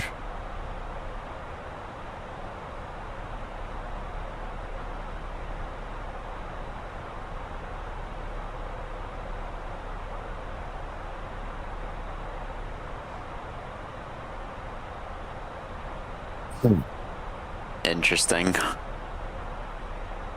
much fuel have we got? I think 6 per minute. We can't have 6.1. 4.9.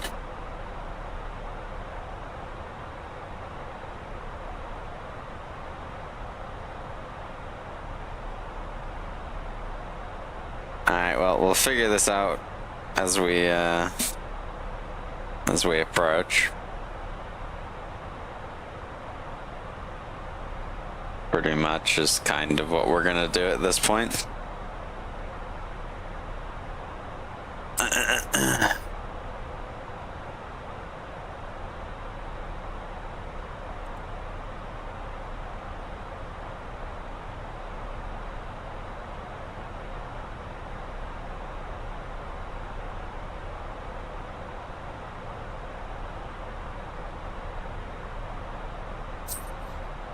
$65.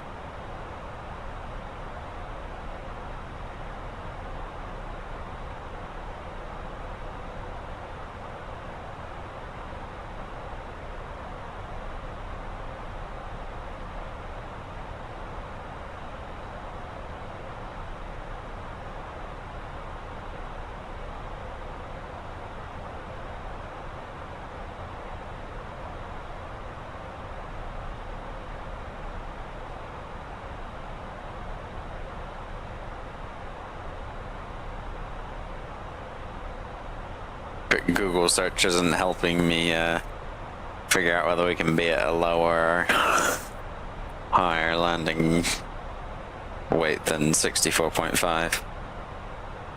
So I don't have the A320 ops manual, so I can't tell you.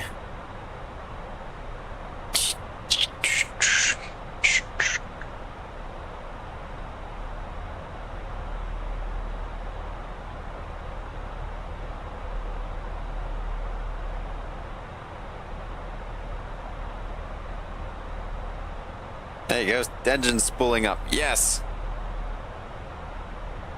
Make us go faster, burn more fuel.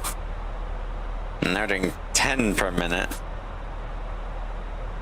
That's not good though, we need to get this number down to 5. So we need to burn fuel for 50 minutes at this rate.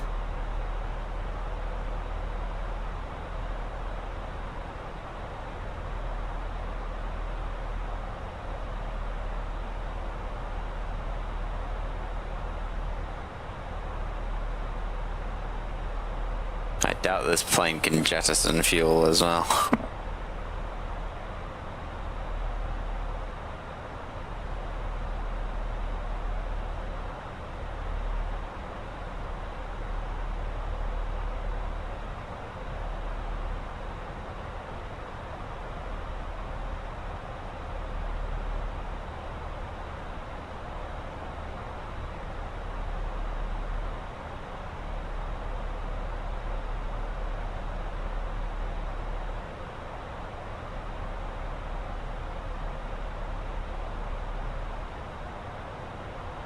I don't know why it's still telling me 6.1.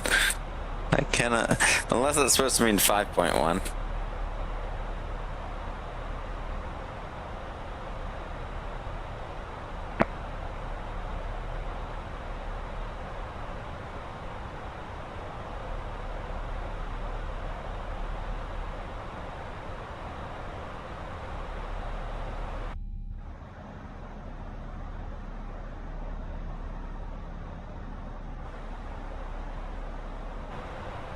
Start chucking bags overboard.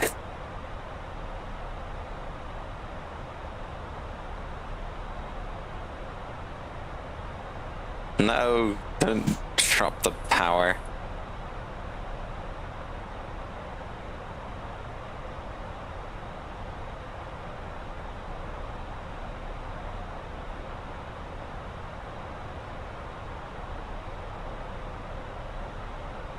Only 500 to go. Yeah, so there you go, so that can...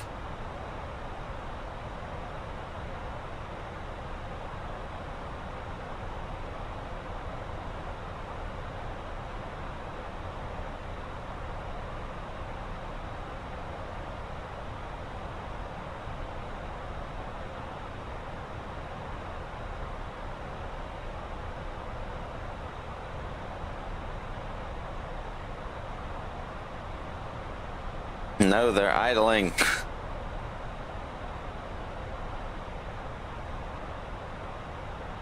suppose I could dump speed brakes and force the engines to work harder. I don't know if Easyjet would like me for that. We're tracking towards Porto Santo. There's a tiny island there. That's it, I think, yeah. There's Porto Santo, so there's a VOR down there. That's what SNT is.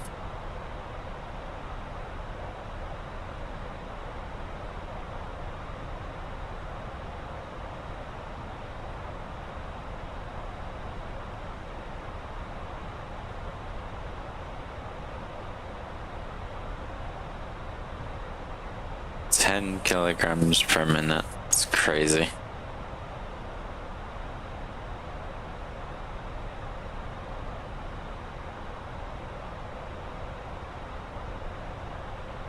I think it would shout at me if I went 65, yeah. Oh.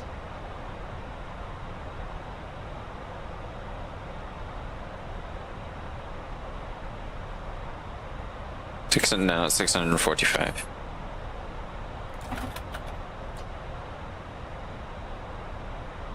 What the?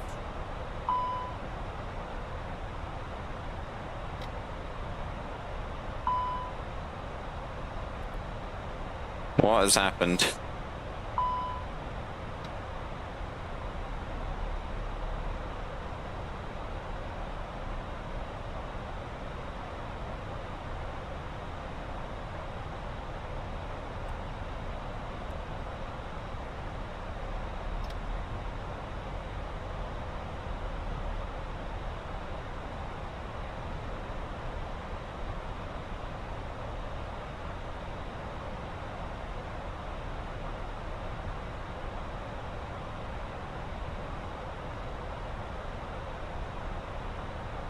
Everything okay?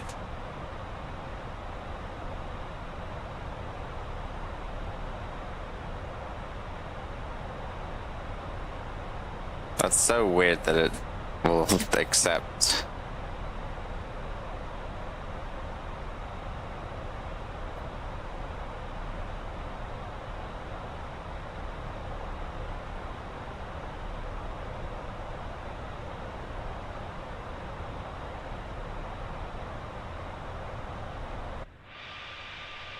Looks fine outside. Got the rat or anything. As I thought we might have. We might have had the rat out. Everything just kind of seemed to reset itself. Put the seatbelt sign back on at this point.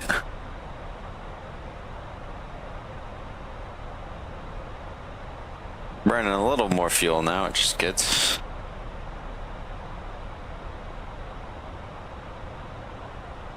We're still definitely gonna have to hold.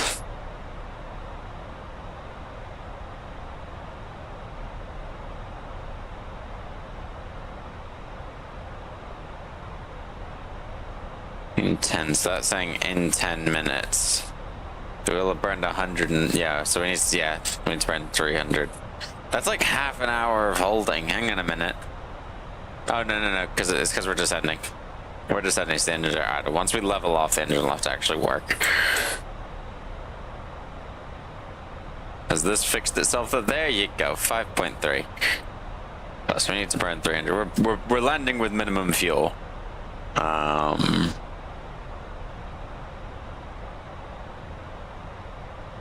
So we do basically get one attempt. we get two because we'll have like 200 in the contingency. So we can play around with a contingency. Otherwise, we do have to turn around and go back to Porto, which wouldn't be ideal, I must say.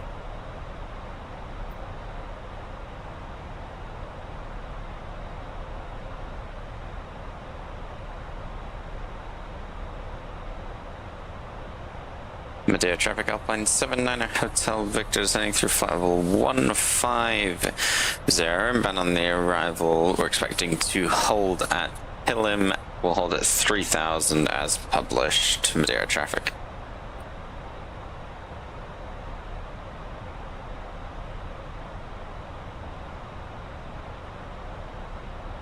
Is there anyone else in the vicinity? There's a Challenger behind us.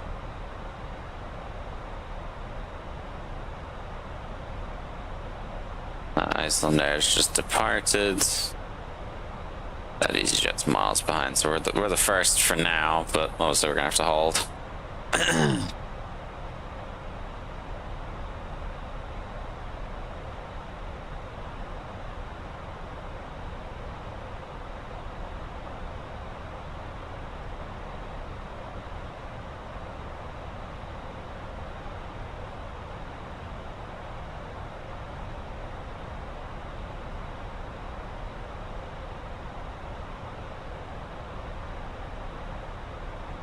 Are we gonna hit Hillim at 3000? Like, feels like we're not. Feel like we're gonna be circling in the hold as we're descending, and that's, I mean, that's fine, but like, 20 miles to go. We're really not crossing, well, we're gonna cross that above 4000, that's for sure. Feels like we're high. What do I know?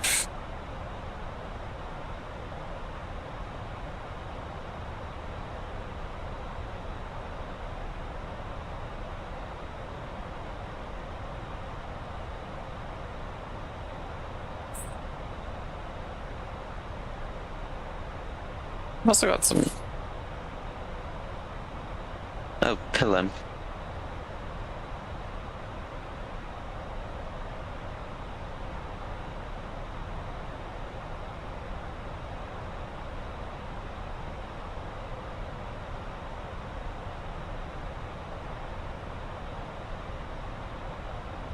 Now I can go to 3000.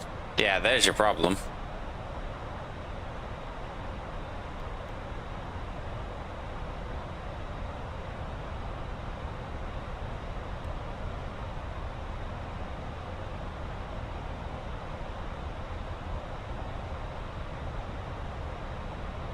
We need drag and a lot of it, and unfortunately that means the engines get to go to idle. And fuel burn can go down. Although, as we are lowering,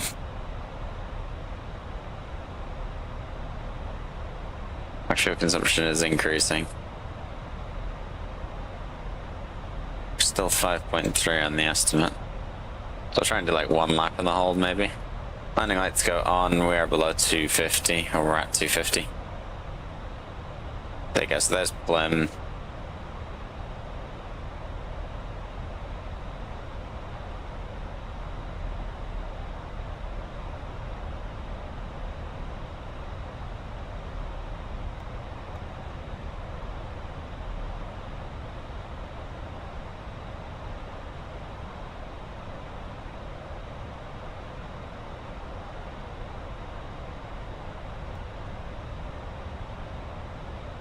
No, we are going to speed brake, even if it means throttle goes up a little bit.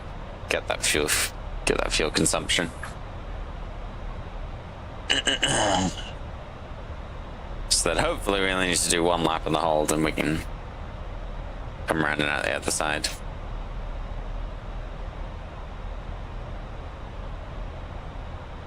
And now we're doing 25 per minute. Every 4 minutes we're burning 100. And that's about what a hold takes 3 minutes. We're actually like 3 laps. And again, once we level off, it'll probably be 2. Might be 2 laps in the hold. Because again, once we level off, we start burning more.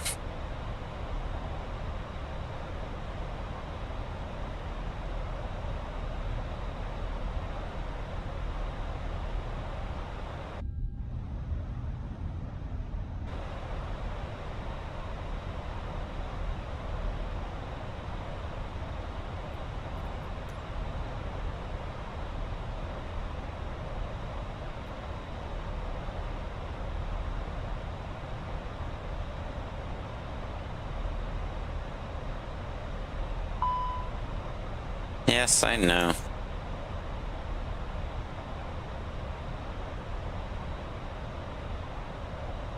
This is how we increase fuel consumption, which we need to do.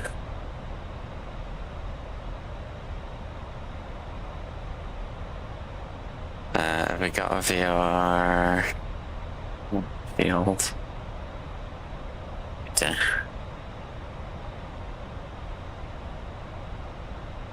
Madeira, weather, QNH1016.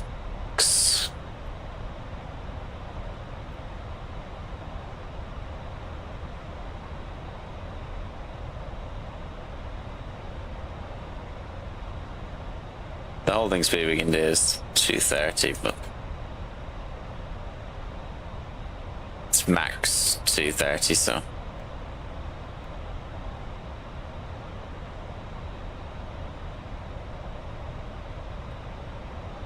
We'll do it with flaps, that'll increase the fuel consumption a little bit.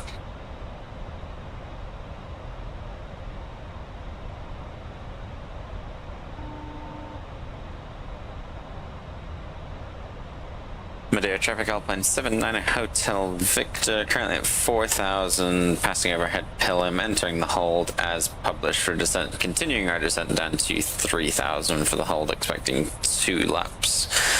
Madeira traffic.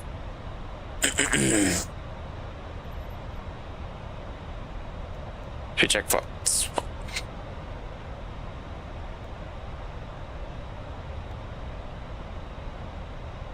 Alright, leveling off at 3,000 here.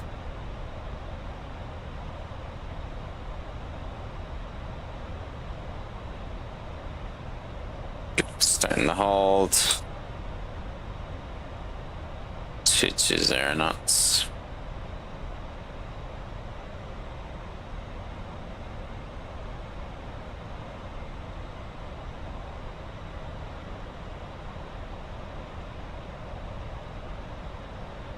Now doing 50 a minute. So every lap in the hold will do.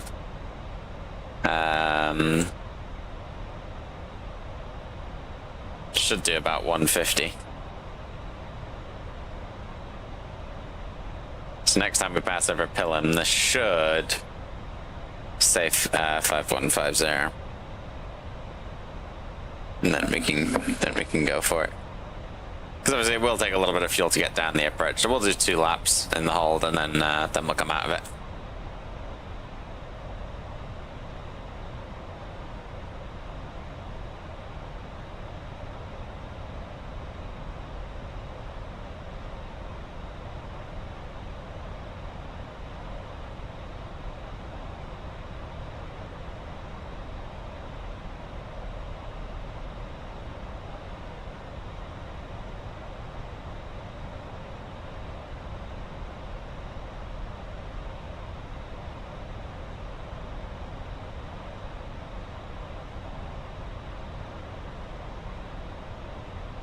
That Challenger.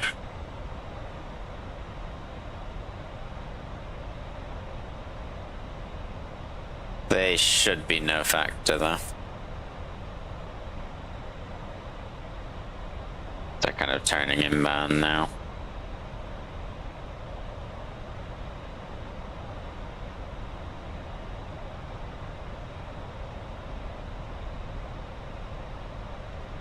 Challenger 78 Alpha Lima, you on frequency?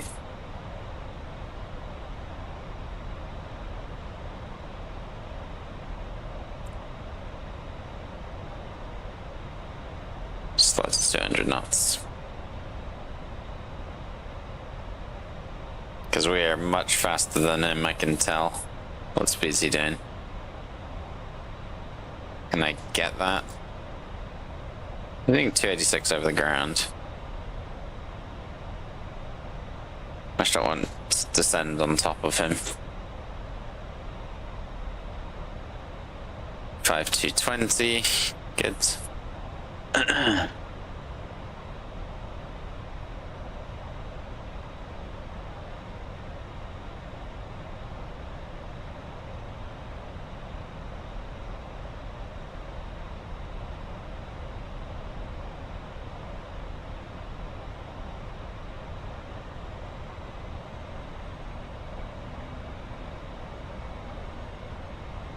So I should actually keep the hold speed because that depends on our...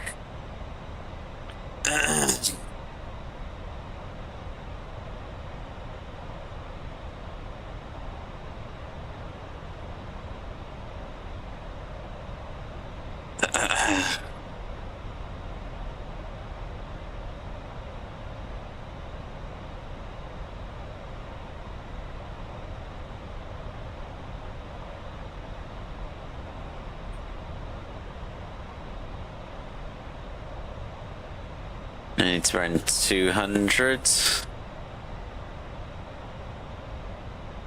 Yeah.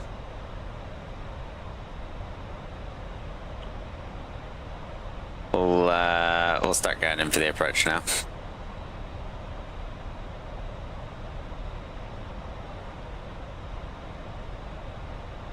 Madeira traffic, Alpine 79 Hotel Victor 2.5 from Pillim, exiting the hold for the RNAV 23 approach, Madeira.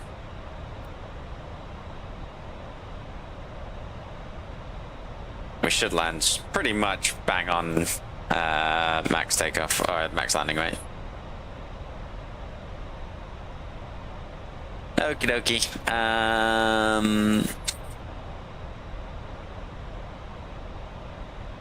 Let's go for it. APPR. Final approach, we'll put 2000 in.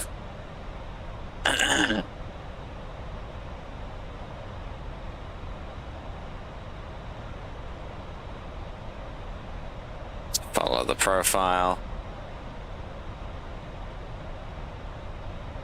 We can slow it up a little bit now.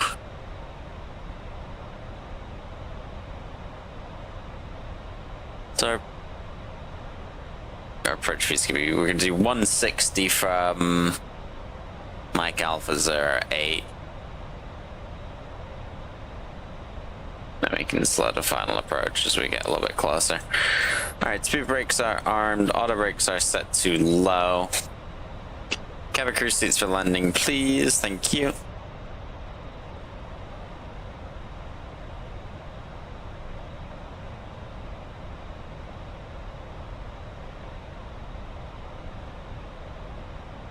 Oops, sky, dolly. See, almost forgot.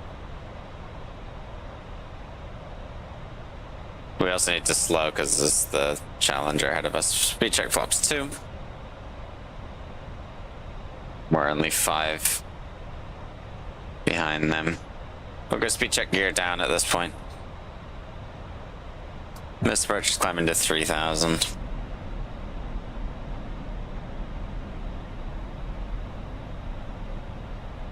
Ups again. Let's slow to final approach speed.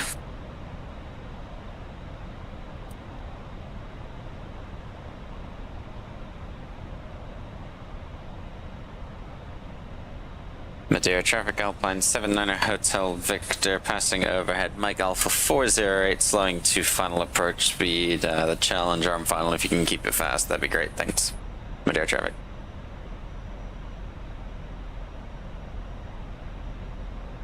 Alright, 3,000 is set. Gears down, landing lights come on. My friends, enjoy the landing. We got the runway in sight. Replay is a go. I will see you on the ground.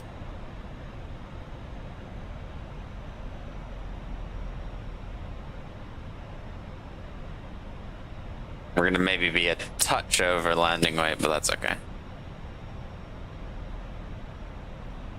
Hello, why not 4812? Sorry for that. I was not looking at the chat there for a second, but thank you for the happy landing wishes.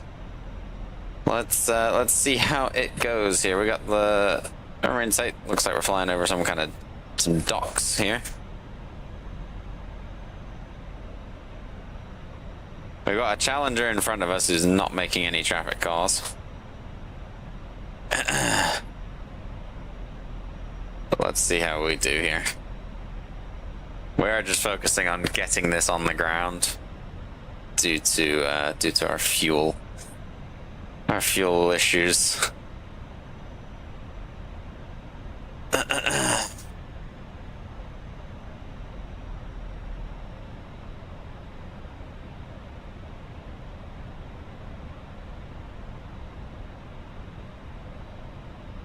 Landing Ecam memo, no blue.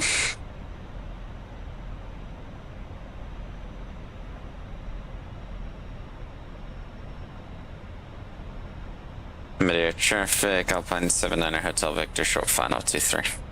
Madeira. 1,000, my airplane. Approaching 2-3. 2-3 verified.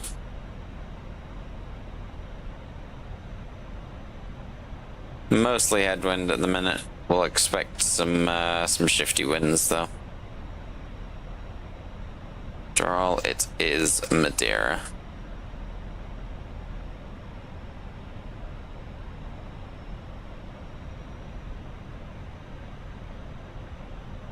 Hundred above.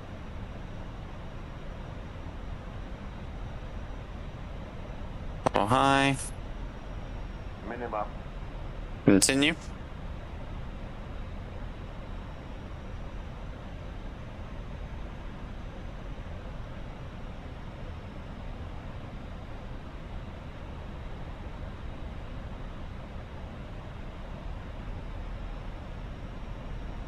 Testing. 30. 20.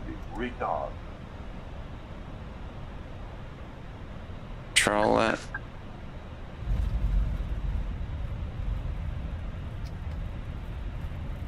Spoilers and versus green.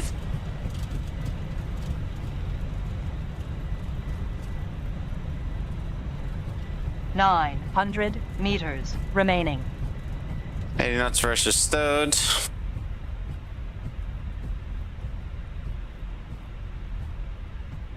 $50 knots manual Auto braking. brake off.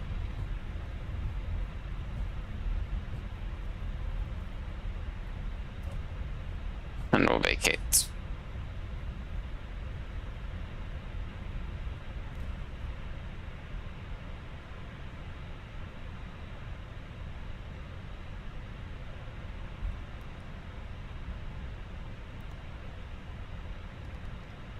Madeira traffic, Alpine 79 Hotel Victor, clear of 23 on Alpha. Alright, let's get that started up. Taxi lights, strobe lights, stop the clock.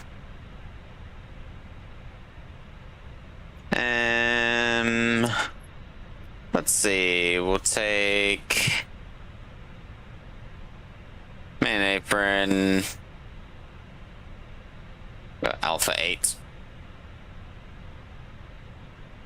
And these.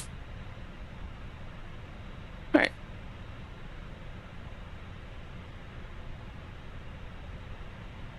Yeah, then after landing cleanup checks.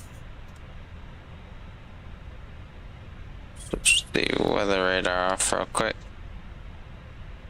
Alright, Alpha 8 is right here.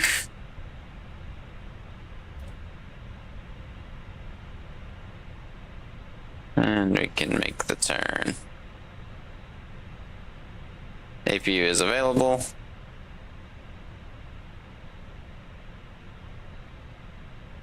It's quite busy down here at Funchal.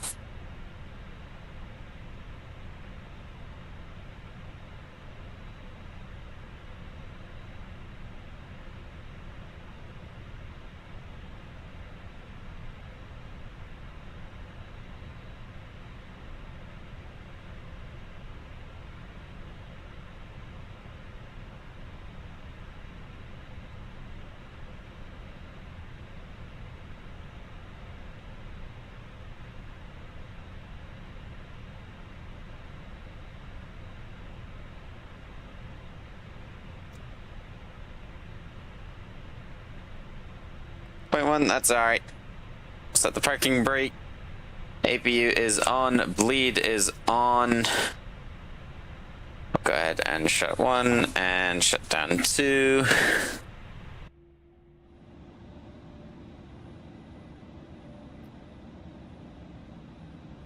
Ladies and gentlemen, welcome down to Madeira. We'll stop the clocks here. 2 hours, 7 minutes, gate to gate. Flight time, 1 hour, 52 minutes. We'll stop the landing replay as well. 1 lap of the hold. And a 170 on the landing rate. Not bad at all for Madeira. Our third flight here, I will absolutely take that. 19 minutes behind schedule, but that is not bad considering how many minutes late did we leave? We left 31 minutes late, and only we made up a little bit of time in the air. That's all that matters. We can turn our TCAS off. We can turn the predictive wind shear off. We can turn the beacon off, and we can request to deboard.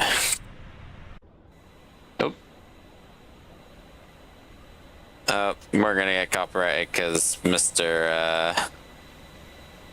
Ground Handlers decided to do Gangnam Style. Oh well, it's fine. Actually, we're gonna go. Let's see here. We'll deboard. Phoenix, ground services, chocks and cones are on. And open the cargo doors. Chocks and cones are on means we can get rid of that. And then we can pan up here. Look at that, right on the stop mark. I will take it. Good flight. Good flight. Had a good amount of fun with that one. We will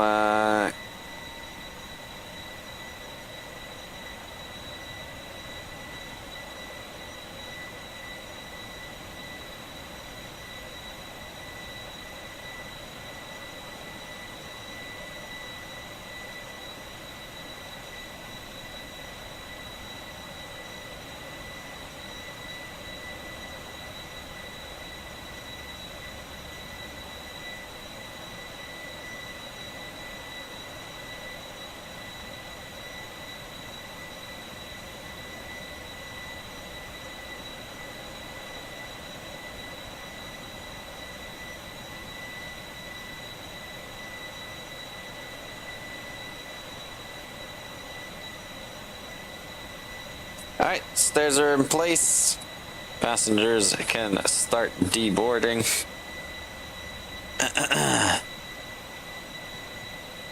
Into the ramp. That was a good flight. That was a really good flight. I enjoyed that. I hope you guys did as well. Of course, we will be running the landing replays here in just a second. We're gonna let everything kind of power down and sit for a minute. I'm not sure where that Challenger is. Like, I didn't hear any calls from him.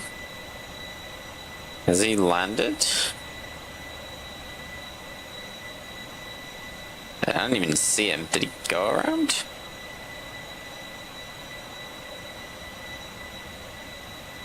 That other Easyjet is down. And he did basically the same landing as me.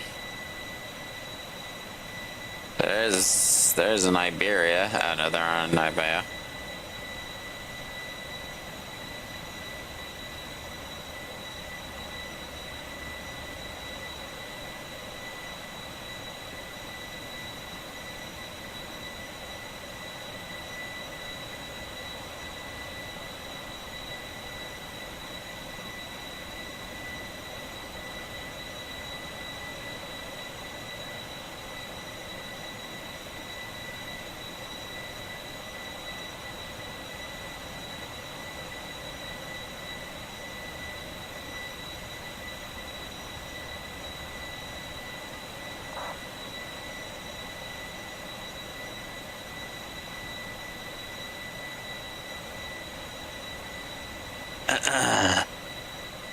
Easyjet's off. That Edelweiss is connected though.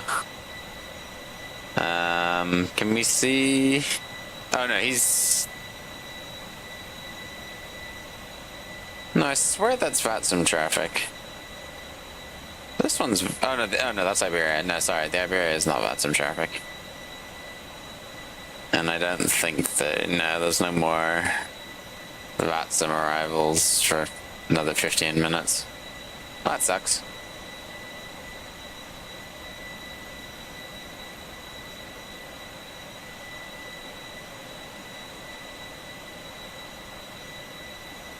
Oh well. There you go, you can see all the passengers getting off. We'll go around to the more interesting side of the aircraft. That also happens to be the darker side of the aircraft. All the passengers walking in, going to the terminal. We will do a quick, run through.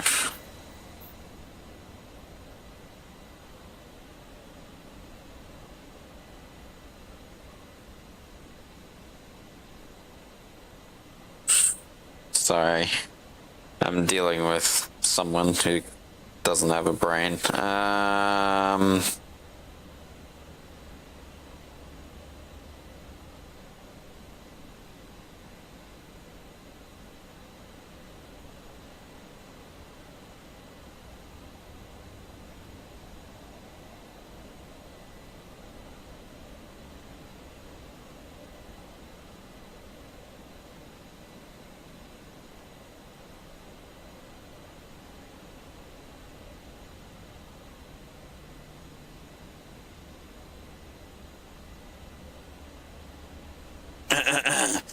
Right, let's do a run through the scenery here.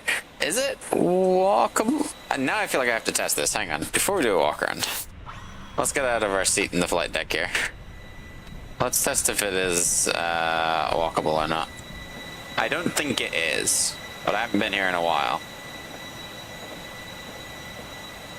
Excuse me, love. Who are you? I was trying to form a, single file line. But let's see.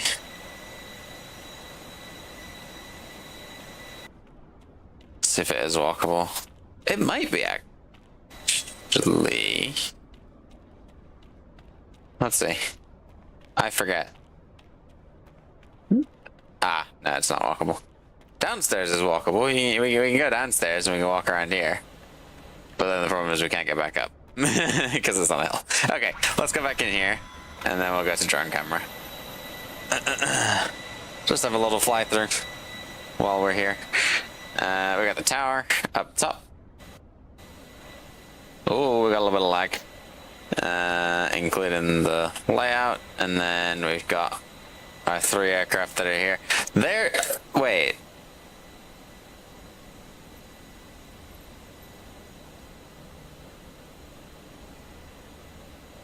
I don't know whether that was there or not, but it was a Challenger. But I don't have a Challenger, so that would explain why it would maybe show up with something different. The fact that this door is open makes me feel like the terminal should be walkable, but what do I know? It is a funny airport layout though, isn't it? Like it's right on the hillside, so they kind of have to build up. Like down here is all, you know, under the departures. But then you've got, it's fully modeled terminal interior, whether you can walk around it or not. And you go up to boarding gates. Does it have security? I don't know, we got toilets. Might not have security. Security might be here. It's a possibility. There's a queue. There you go. Queue. Come through. There's security. And then through duty free. Okay, it does all connect. Yeah, so it is a full modeled terminal interior. There's another fun one if you do one. If you are looking for airport sceneries with which to acquire. This is a good one for sure. Take a screenshot of that. Yeah, this is another good one. Always fun to fly in midair. And then you keep so you keep walking through, and then down. You go through passport control. Okay, passport control, and then boarding gates are down here. So you are able to kind of, I guess, hang out upstairs. Does it go back on itself? Oh, or...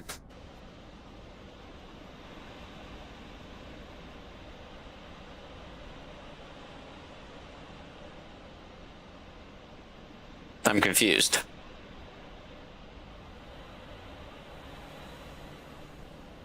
Maybe this is supposed to connect to baggage control. Like, passport control I think of being when you arrive.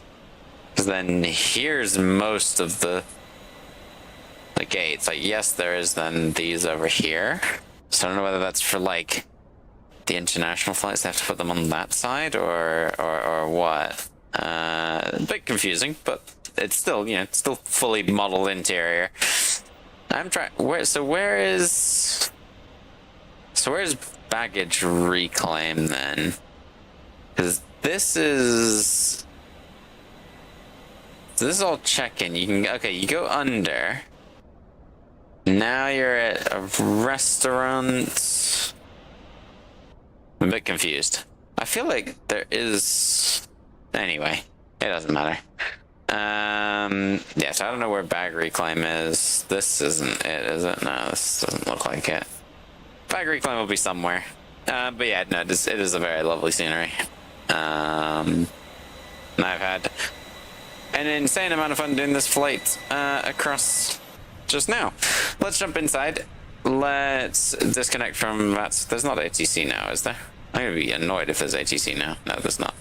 Let's disconnect from the VATSIM network. Let's shut down Volanta so it stops tracking us. We will restart the GSX Funchal script and we can run some replays. We got our tunes up. We'll make sure that the tunes are working. This is it. That too early. Outro music not working. Okay. Properties. Media. Actually, we go off and then back onto it there. Media flare. Cool. That works. That is already there. Sweet. Alright, so that works. Let's go in here. We've then got to shut the doors, shut that. Actually, we can probably just... Let's get the parking brake set. For a minute, verify all the vehicles have disappeared. Good. There we go. 2 engines, full flaps, some speed brake. Are they armed already? Yeah. Some speed brakes. Some lights. Get everything on. Why not? Switch it all on. Cargo doors. Yeah, we'll close the cargo doors. You're fine. We're closing them. Alright, get the cargo doors closed. Let's run this replay. See how we did. There we go, they're shut. And we'll go here, we'll load, and we'll click play. Yeah, you're fine. Yeah, you're fine. You're fine. What are you worried about? Hydraulic systems? Yeah, you're fine. You're fine. Alright, let's run it forward. Speed, yeah. I want to check out this port. Look at that. That's cool. Like all the little cranes and whatnot. That was cool to fly over. On the approach, I was resisting saying it because I was like, oh, this is so cool. Approaching right. 2, 3. Let's see. Let's see how we did on our landing here. It was a little bit of a long landing, but within the touchdown zone. And I panicked. I pulled the power early, I think. And started kicking the rudder a little bit. A little bit of an overflare. It's a nice landing nonetheless. We didn't tail strike right. I don't think we did. Let's just go back and check. I don't think we struck the tail. Let's have a look.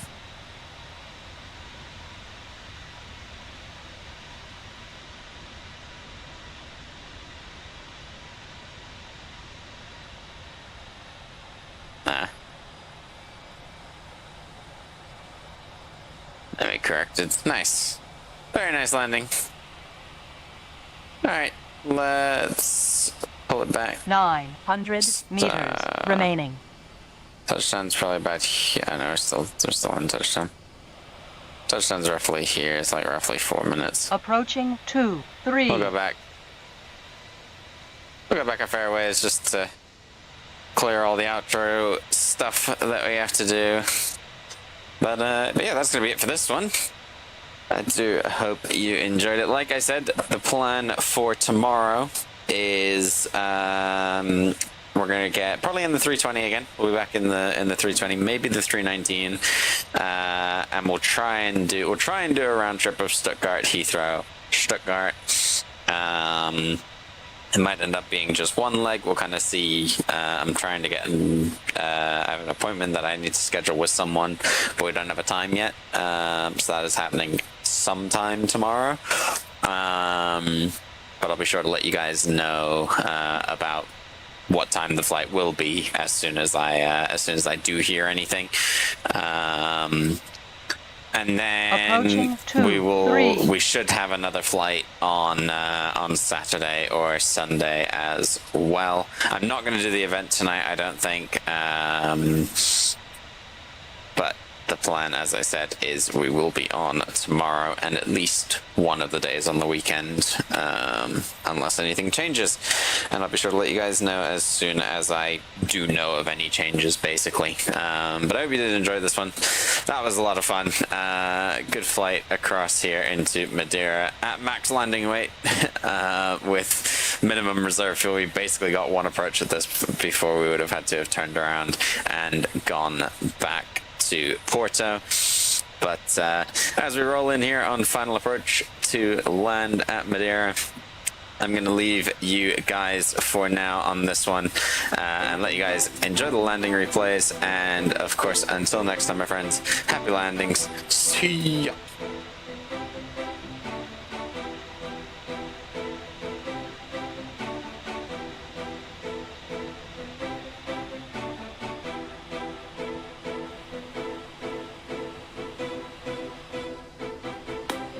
Approaching 2, 3.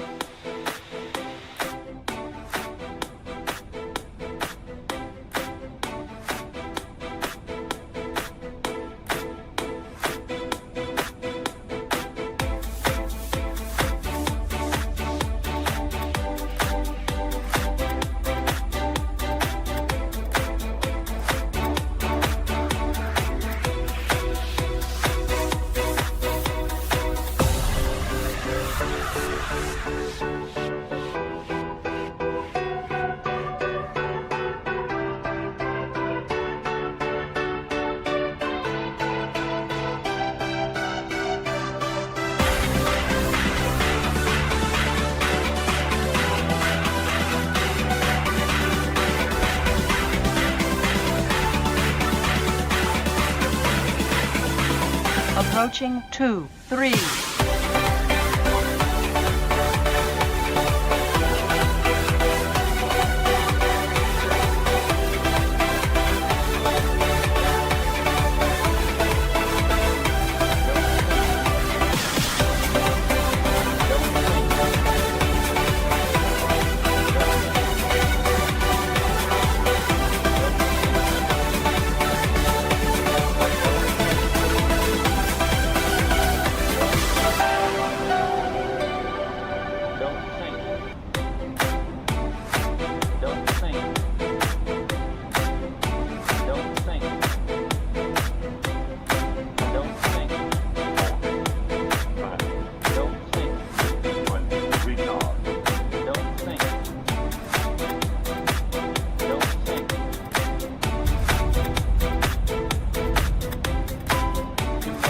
Approaching 23.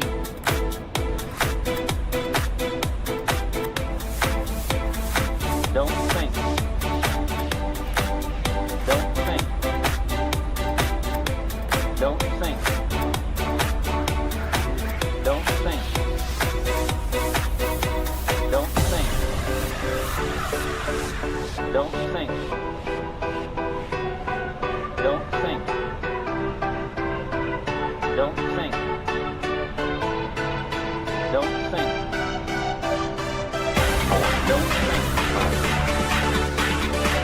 Don't think. Don't think.